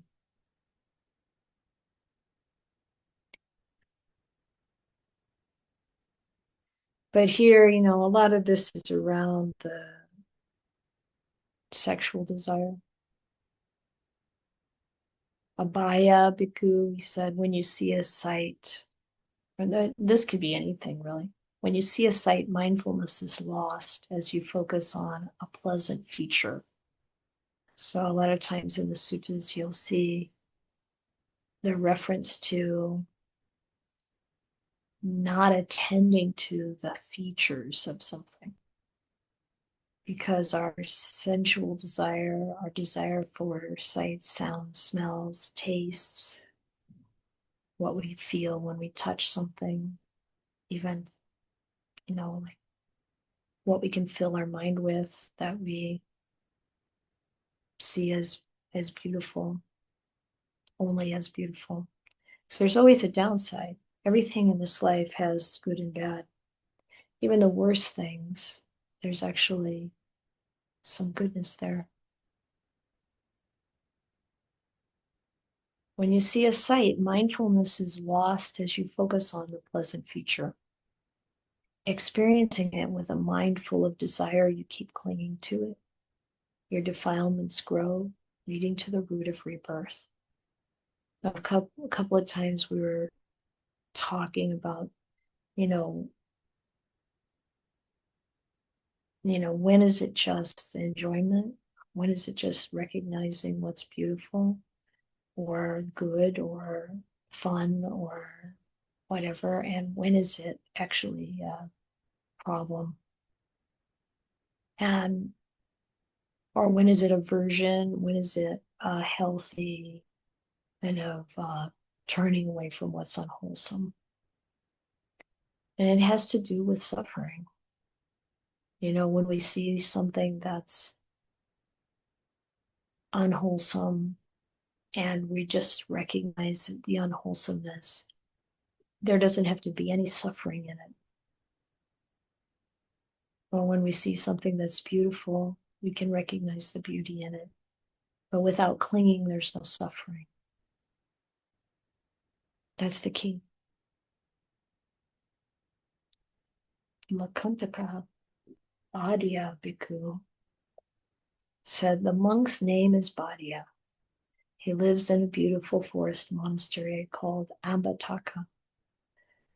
Having uprooted craving, he meditates there happily.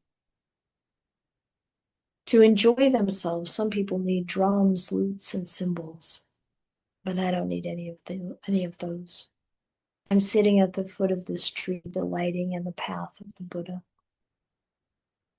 And being content and happy with very little is another good way to recognize that we're not clinging. They don't see my internal life. So people don't see the internal life of this. nor do they see my external life. Those foolish people are obstructed all around. They're just carried away only by my voice. I think he might have been a singer. Not knowing what's inside, but seeing what's outside. Seeing the fruit outside, they're also carried away by my voice. Understanding what's inside and seeing what's outside, those of unobstructed vision don't get carried away by a voice. Mary?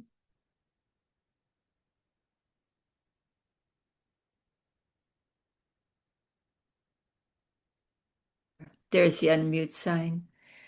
So I get confused about mudita when people around me are really enjoying their sensuality, beautiful foods or drinks or sights, and a sense of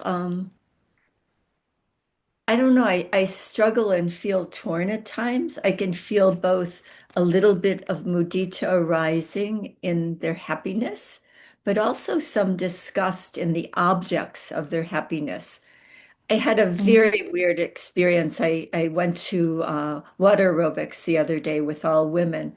And at the end of it, I got out and I went into the hot tub and was sitting there. And the women always hang out and talk and laugh and carry on for a while. And they were really enjoying themselves. And I could tell it was a very lively, fun discussion. So I called over and I said, "You guys are sure having a great time." And the lady called back and she said, "Of course we are. We're talking about sex." And like I had felt mudita before she said that. And these are all women like well into their 70s, some in their 80s. And I just felt really shocked and really disgusted with it. So I just wonder if you could talk about a little bit about, can we still feel mudita towards people when they have unwholesome objects that are No, I think what comes up as a Brahma Vihara then is equanimity. I think that the shift happens because you recognize that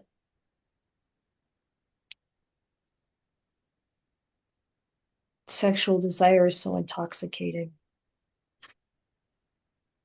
And it's, of course, it's a very deeply ingrained part of the human experience, because otherwise the species doesn't continue.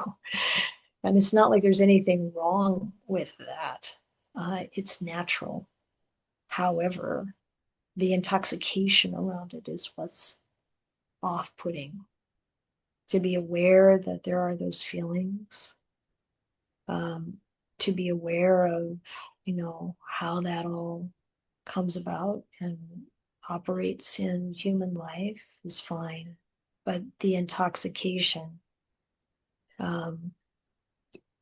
is what leads to so much suffering, and particularly in that area, taking advantage of each other, abuse, and assault. Of course, assault also is mostly about power and control. It all gets very mixed up because we're so deluded around this issue.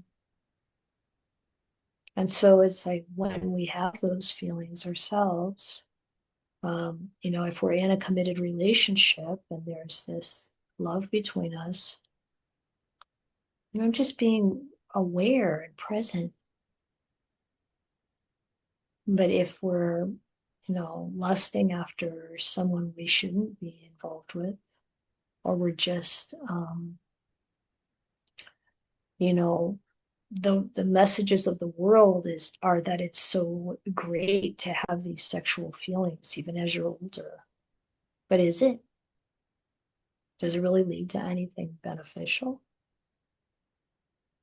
is this just something that's glorified? That really we're not in, are we really in our, operating from the Dhamma, from from a place of kindness, compassion, equanimity. So mudita is the joy in goodness, the joy in what's wholesome, what's beneficial, when things are going well for people in a wholesome way. That's mudita. We can find reasons to have that joy all over, all around us, when people are generous, when we're selfless, when we're happy, like in a very beneficial way, when we have mindfulness, when we're letting go. That's what mudita is about. But when people are indulging in what's unwholesome, and then, like this, like I said, it doesn't mean that sexual desire is unwholesome in and of itself, but where is it appropriate? The Buddha encouraged people to have a good marriage, have a good partnership. He didn't say everybody had to be celibate. But as soon as our sexual desire is focused on something else, it's already creating trouble. I remember one time it was during the pandemic, and I was taking a walk, and our monastery was in Mountain View, downtown. So I'm walking, and there was a man walking on the same trail ahead of me. And he was talking on the phone, and he was saying that he had been married for 20 years, but now he's interested in this person who's on the phone, and he, it's fun to flirt with her. And he's like, well, it may not be fun for you, but it's fun for me. And if you don't flirt with me, I'll just flirt with the next person. And I just felt so bad for him, so bad for his wife, so bad for the person that he's talking to. It's just so full of self and delusion and intoxication. And so many of the messages in the world encourage this kind of thing. The media, the movies, how many movies do you see where people are keeping the 5 precepts? And some of them actually show the very painful results of not keeping the 5 precepts. But be happy when people are virtuous. Like every time people take the precepts, the refuges and precepts, I feel mudita. There's so much joy and goodness. And there's so much danger in intoxication. And why does someone want to act like this person I was overhearing? He didn't care who overheard it either. He's just loud. It's like, why? The sense of self gets so huge in that kind of situation. You can feel it puff up, and it's all garbage. And Where I get caught, what? where I get a little caught is that I find myself judging others, and there can be a subtle or not so subtle sense of conceit that arises. And I think I felt that with those women, like this very subtle sense of, I'm not one of you. I remember I wanted to just leave right away and not be associated with them. And that's also, there's a lot of self in that. So I also want to see that aspect of myself that is disgusted and turns away. It's a subtle thing. Yeah, and as you look at it, it isn't even so subtle. It's like the holier than thou, like I'm better because I look at it this way. That's really valuable to notice. I can have mudita for your noticing that, because that is really good. And it's like, then be with that feeling and see it. No, we don't want to, like, delusion is also in how we don't want to really look at what we're up to. But we have to be, if we want to wake up, we have to be really committed to truth. And the truth is, okay, having that my own sense of self arise to be opposed to this is really important to notice. And then what do? We step back and observe that. Just observe it. We don't have to be upset with ourselves or feel ashamed or any of that. And if shame comes or upset comes, and we step back and look at that, but see it for what it is. And the Brahma Viharas are amazing because one of them is always applicable, at least one.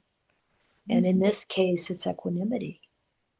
So when we cultivate equanimity, the Buddha said, our aversion goes away.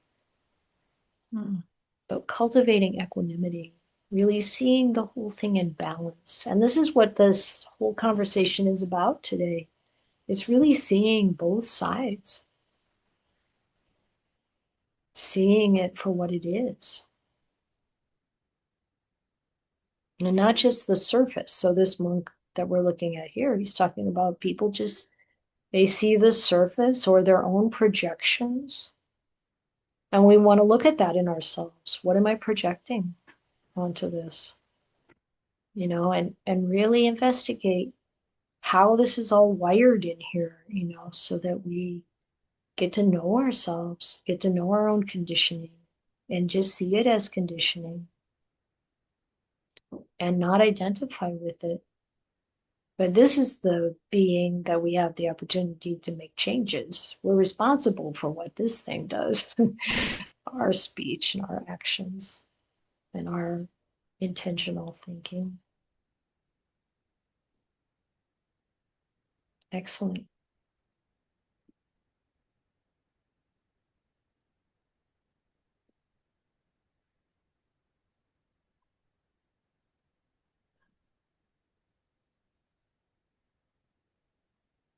So this situation, this is the Buddha's half-sister, Sundarinanda Bhikkhuni.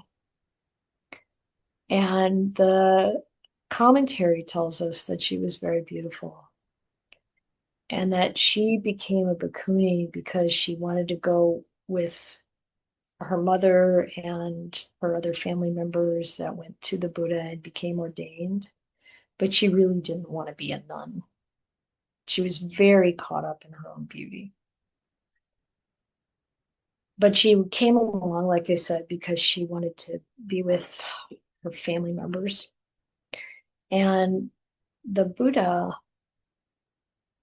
knew what she was thinking, and he said, see this body as diseased, impure, and rotten. See the true nature of the body. And when you think, oh, I don't see my body as diseased, or maybe like Marilyn said, she does see it as disease and she still sees the amazingness of it, which is true, but I think about my microbiome and all the critters that are in there and how when the body dies, the microbiome critters start taking over. And I have a bhikkhuni friend, Ayya Suichana, who's set it all up so that her body gets composted at the end, which I think is a great idea. I haven't changed my advanced directives yet, but I'm going to, because I think that's a really good way to go. It's a lot less stress on the environment and such. And you get some dirt, you can, some compost you can use, and seems like a good way. Anyway, she said that this place that does the composting of the human bodies, they put them, each of them, in their own little like cell. They're sort of like in a decomposable sack, I guess, some kind. And she thought that they had to heat them up, like they heat up, the body heats up, and then the composting happens. And then she found out that they don't have to add anything. The body itself heats up. And it's because the critters inside are taking over and they get warm. The whole thing gets heated up and the whole thing gets composted. This is what's right here inside of us all the time. But we don't want to think about that. We think this is me. No, this is a whole colony, maybe several colonies. It's not me at all. I can't control any of this. Oh, I can feed them certain things. I like to feed them a lot of sugar, and then my craving for sugar increases. And it's just, they're in charge, really, in some way. So it's like the Buddha is saying, look, Nanda, what this body really is. And what they say is that the Buddha caused her to see this vision of a young, beautiful woman aging, like time-lapse photography.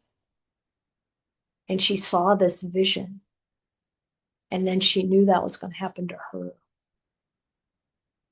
And so the Buddha is telling her, see this body as diseased, impure, and rotten. Cultivate awareness of the unattractive with a well-collected one-pointed mind. So you're meditating and you're free of all of the impingement of the senses, and you're observing this.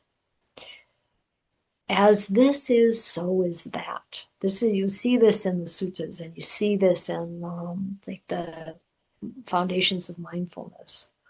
This internally and externally. This is like, see that this body, and in those times they'd put a dead body there in the charnel ground, and you could just walk by and see the decaying. Right? Nowadays in California, you don't even hardly ever get to see an open casket. We don't want to be with death. We want to cover it up. But that's not necessarily a good thing. We should reflect on death every day. The Buddha said every mouthful of food, every breath, reflect on death, because it sobers us up. So as this body is, so a dead body is the same. As this is, so is that.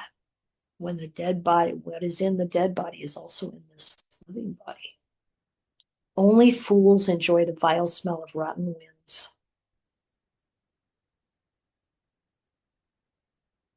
And then she says, I looked at it in this way relentlessly.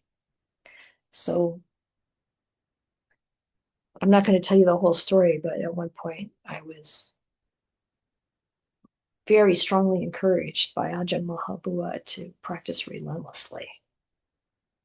If you can get enlightened, you have to practice relentlessly. It was like, oh. He's a monk in Thailand, who had a very reputation of being an arahant of the age, Ajahn Pasno called him one time. And also very tough, very stern. People were afraid of him. But he was this idea of practicing relentlessly, kind of, you can wonder, am I practicing relentlessly enough, But it's more about the consistent coming back again and again to this reflection. So by day and by night, saw it for myself with wisdom and had a breakthrough. So the insight came. I heedfully investigated the origin of things to actually see this body inside and out. And then I was disenchanted by the body. And I became dispassionate, heedful, unbound. I am quenched and at peace. Because, we know how it goes if we're intoxicated with youth, if we're intoxicated with the way we look. There's going to be a lot of suffering. This translation is by Ayya Soma, the Bhikkhuni friend. It's a beautiful translation.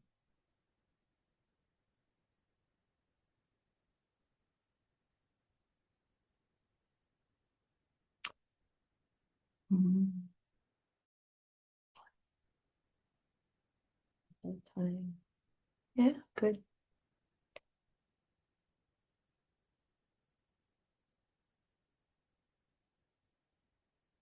Hold on, just.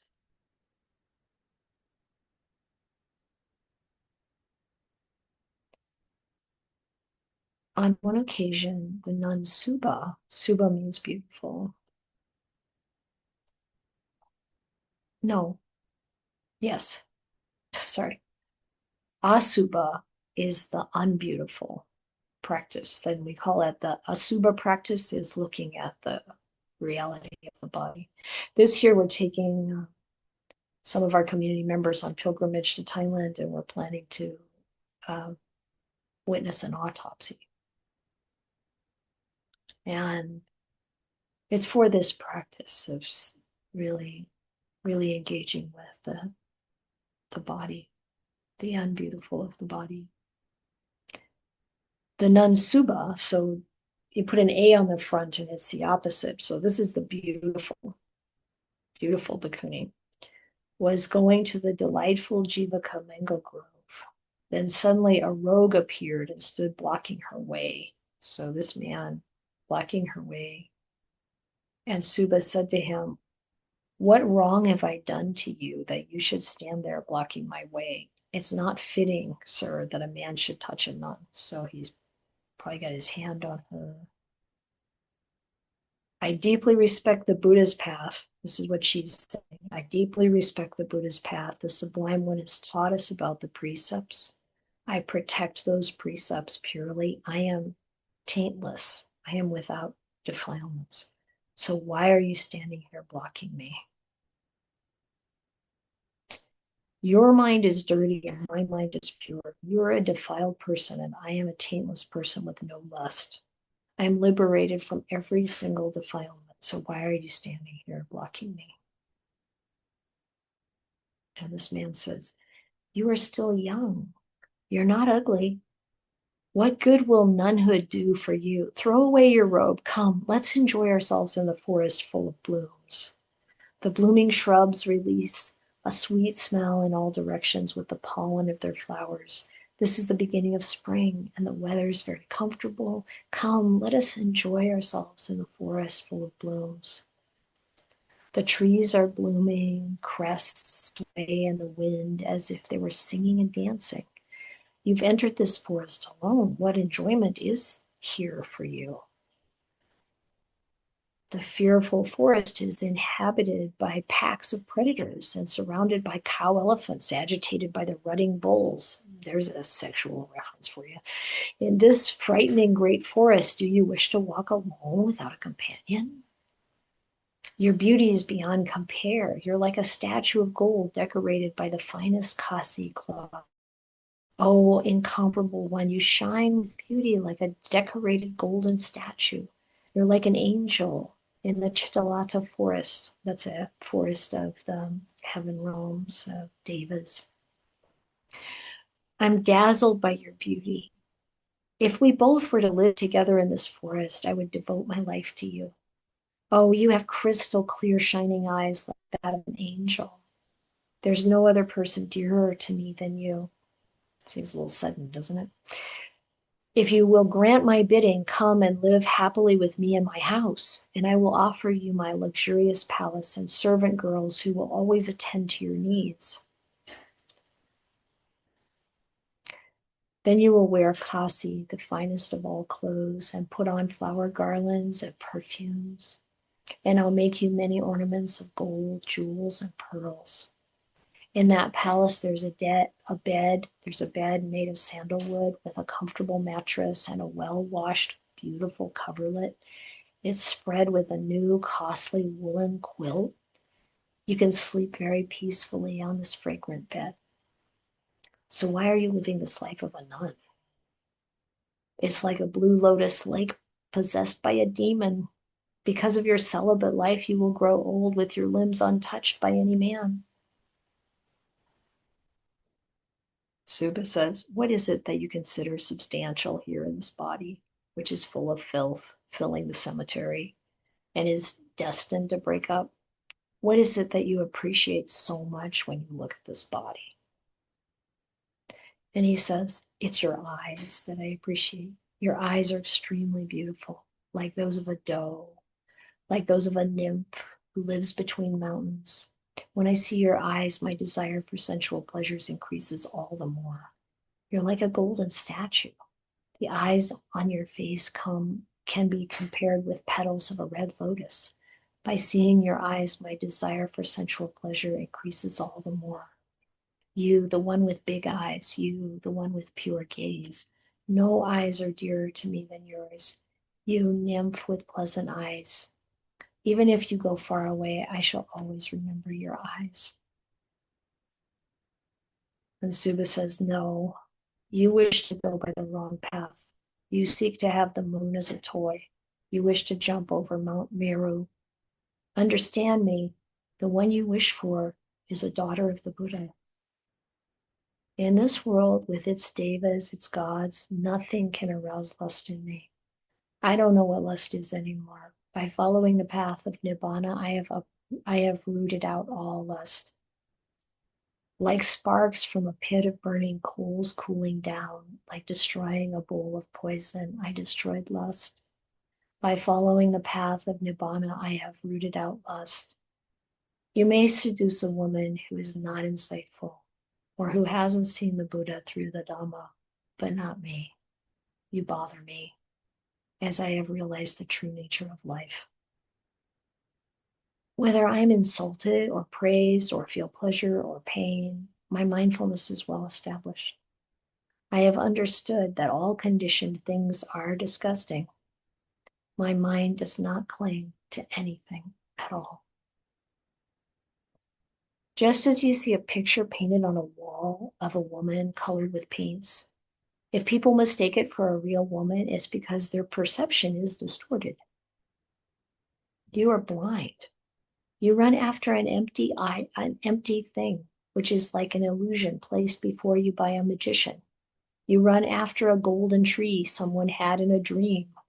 You're like playing in a puppet show in the midst of the people. These eyes are like little balls set in hollow sockets with a bubble in the middle smeared with tears. Inside these sockets, there are eye secretions, various sorts of tendons and flesh rolled into balls. The pretty lady Suba was not attached to her eyes.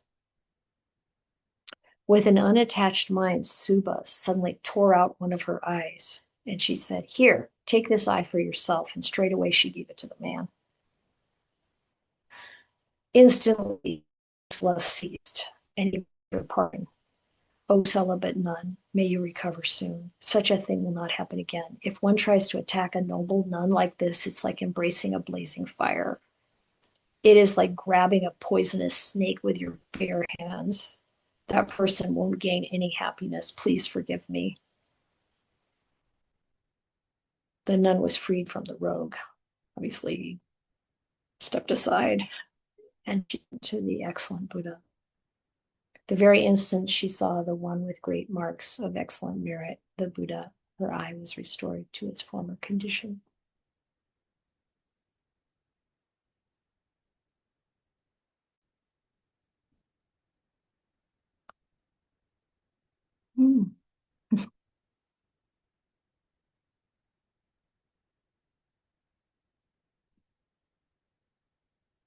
The end.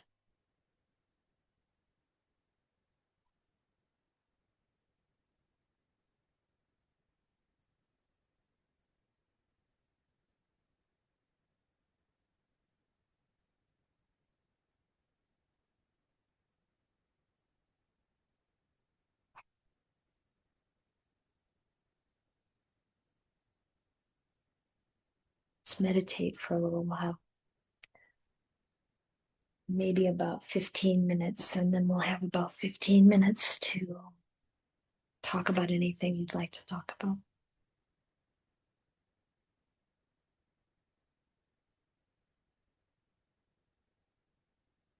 So just find a comfortable position.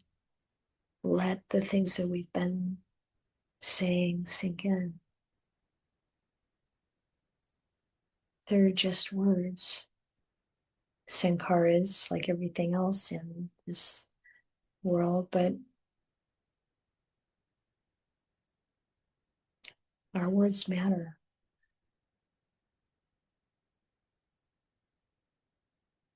The ones we pay attention to and the ones we don't. And they affect us, what we hear,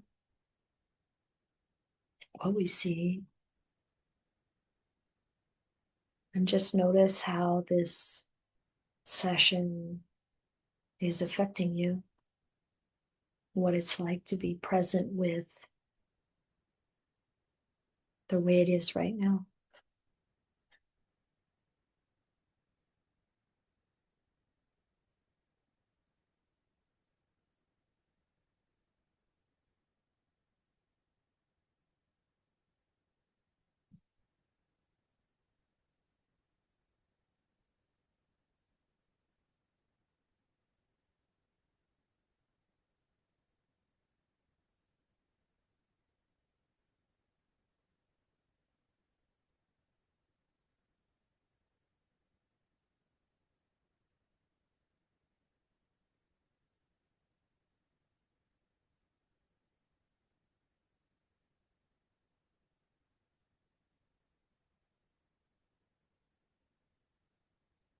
When we're present with whatever it is that we're experiencing, it means our mindfulness is well established.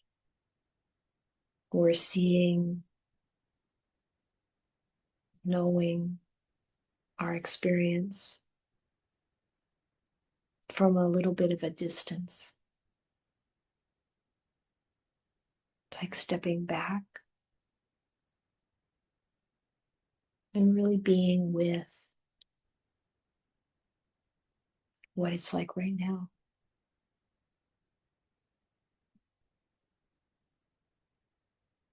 And it's not just stepping back, but maybe also stepping up and seeing with Dhamma.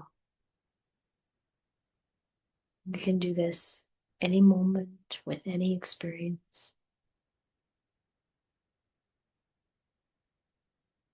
Being present with it, we're not trying to suppress it or change it. We're not caught up in stories.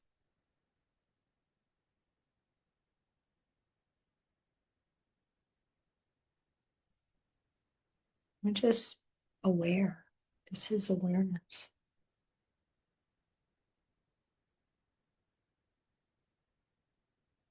Seeing with Dhamma, with wisdom.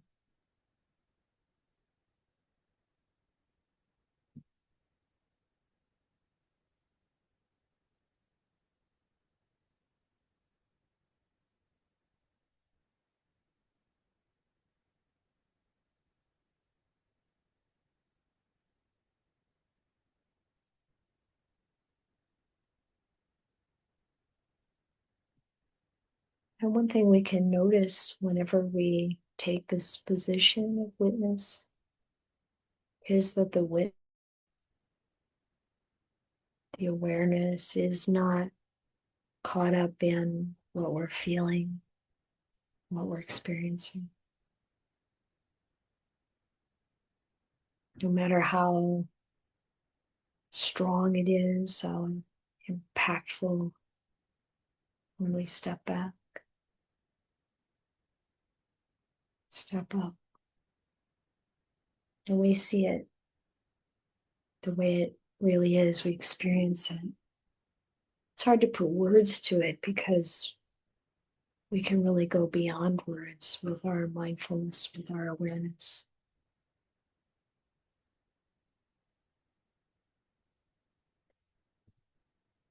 It's like this.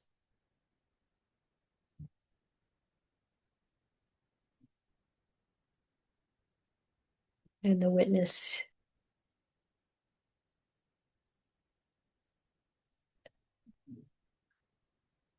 is peaceful,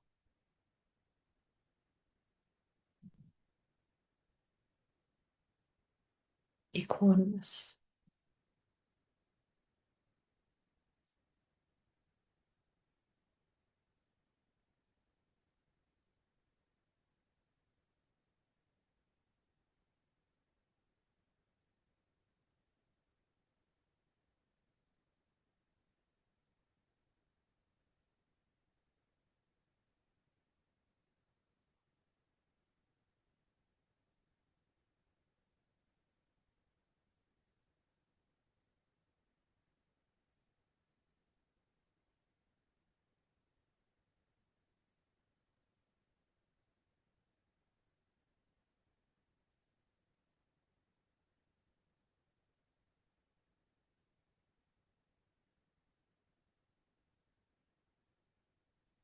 This is how we come to understand our attachments and experience relief from suffering.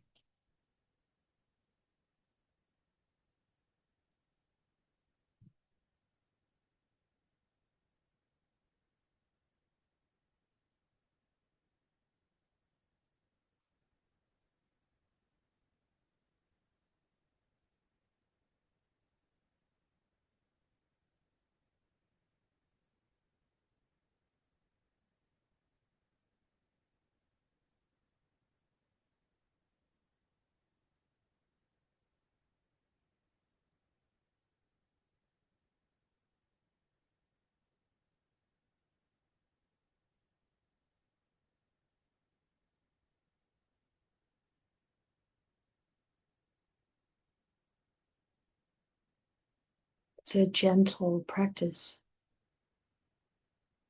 It's not about forcing the mind or trying to get rid of anything.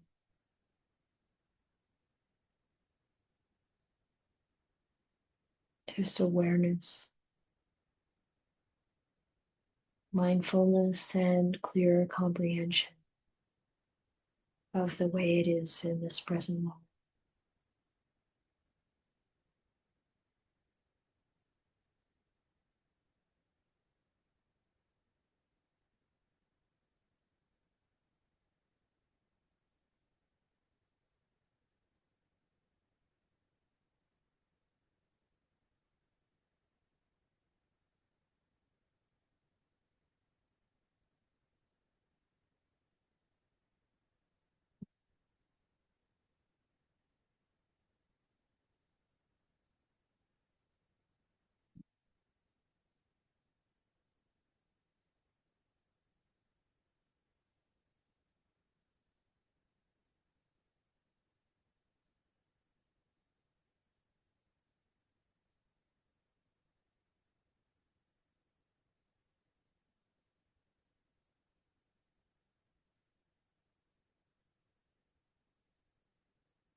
See if you can really relax into that awareness, that witnessing position.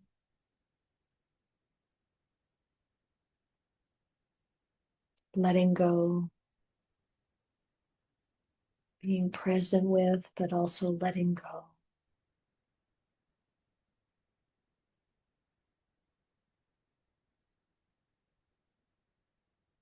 Letting go into the silence, into the peacefulness.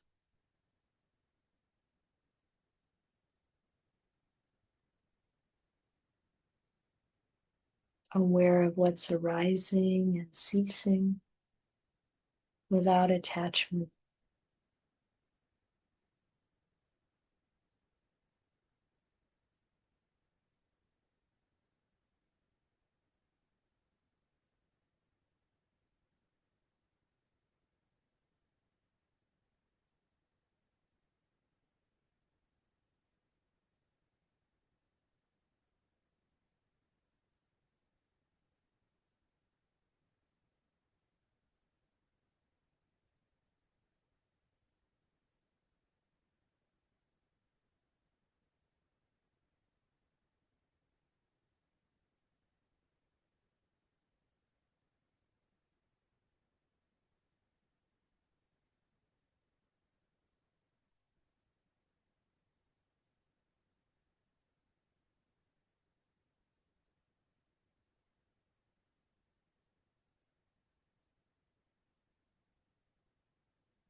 Any of you want to say anything or ask anything? Especially those of you who haven't said a word all morning. Slim. Hey, hello, Ayya. I guess there's my ceiling Hi. fan. Hi. Yeah. It's lovely to hear you. Haven't seen you for a long time, and it's nice to. I hear a lot of One Person Tomato through you, which I follow a lot as well. And the poetry is really beautiful. You said it was the lesser known, maybe suttas or discourses or something, but so lovely and so much devotion I hear through those. It's very nice to hear the bhikkhunis and their devotion and to feel that what it would be like to be in the presence of the Blessed One, right?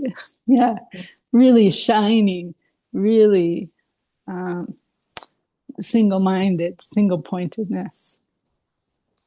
And yeah, so what a blessing to be called in this life to study this and to lean in this direction, see what happens and where it goes. And yeah, I was trying to think of what I might say, but just wanted to sort of voice my appreciation, gratitude for this session today and for your presence and for your study.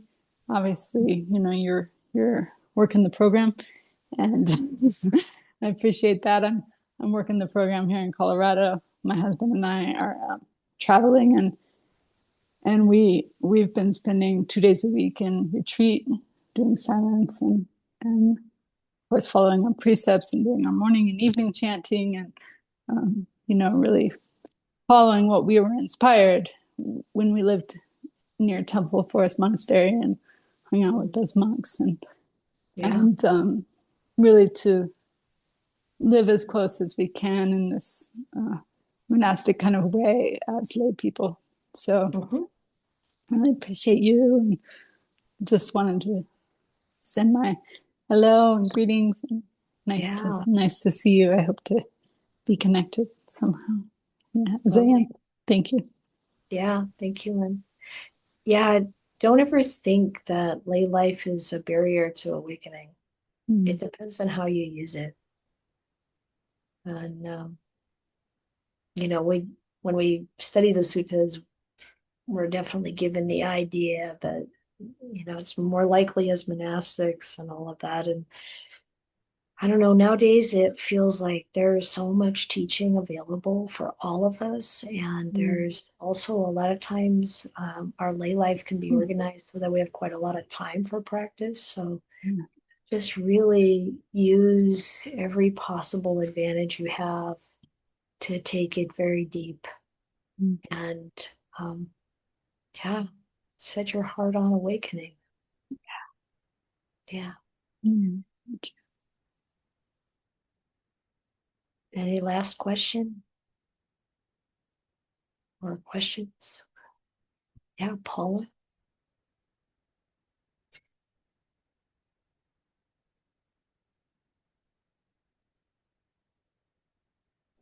Sorry, I'm on my iPad. So, yeah, I also wanted to express gratitude for today's teaching and mention that there's a lot of emphasis on appearances and the body's not beautiful and all that, and seeing through that. But I also know that you touched on also, which hit home for me, experiences that you think are desirable, enjoyable. I've told you this before. It seems like I'm always saying the same thing, but I find myself striving after experiences like kayaking in beautiful places, thinking that this will sort of satisfy some part of me that deserves this. And all the while, I just didn't have a good time. And um, I was in such delusion about it. Oh my gosh. And the mention that you had of just like observing it, it's like, okay, well, I could do that, but then what? I mean, I didn't do that, but I'm going to try to do that going forward. And then you're mentioning that just kind of being with it and seeing it with wisdom is sort of the next step, and that I would like to do that more. And just coming back and being confused and worn out, and then going to Sutta study last night and, or whenever, and coming here 2 nights ago. And today it was like a breath of fresh air for me. So, yeah, I sort of lost my way. I wasn't meditating for a couple of weeks. I was so busy getting ready for this trip. But I'm already planning the next one. I hate to say it. Next summer, Let's try it again, but maybe in a more comfortable setting, it'll be better. Maybe not such exhaustion. And so, as a layperson, I'm kind of confused as to how much enjoyment you can actually approach, and like sometimes just forcing or trying to just focus on Dhamma also gets not the right results. So that's what I have to say. Yeah. Yeah, I mean, when we observe how it really feels, regardless of what it is, whether it's the way we're focusing on the Dhamma or the way we're, taking that vacation or whatever it is, that's something to learn from. And yeah, there are a lot of things. Rock family camp last weekend, and one of the kids asked, "What do I miss from my lay life? What do I miss, living this you know, holy life, this monastic life?" And I said, "I don't miss anything. I have no bucket list. The only thing you need on your bucket list is awakening." It's like, what do you need to see? What do you need to do? And it's not like it's bad to do those things. I mean, the Abayiri monks go on a hike in Yosemite, I think, every year. And, they say, "Well, what are you doing with the time? What are you doing with?" And you're right, sometimes things get really dry with the practice. But then how am I approaching it? Am I trying to force the mind to do something? How about if I relax and really observe? How about if I do something to make meditation more fun? We have to find our own way. There are many approaches to see what brings peace, what brings insight, what brings freedom. Thank you, Paula. Alan? Thank you very much. I have no bucket list. What I have is, well, I'm main caretaker for my wife right now, and it's the fear of being enough to help her. What will be like next? What am I called to do? And the only thing that helps me is my practice. And I'm grateful for my practice. I'm grateful to see you again. It's very seldom. And you always help me out. You always bring joy and awakening that this is the way it is. And this Yeah. is suffering, but I can deal with it. And I do have enough within myself to be the person I have to be for my wife on a moment-to-moment basis, even though I don't know from a moment-to-moment basis what I'll be called to do. But Yeah. I'm available, open, caring, and Yeah. that's it. Thank you very Beautiful much. generosity. And remember, it's not going to be perfect. We're not going to make the right decisions all the time. It's impossible. It's that heart that you're describing of, I'm being here, I'm committed, I'm here to help. This is a gift. Ajahn Ghana is like, everything you do it as a gift. Every Thank you. project at work, everything you do for your family, for your friends, for yourself, make it a gift. It's a gift.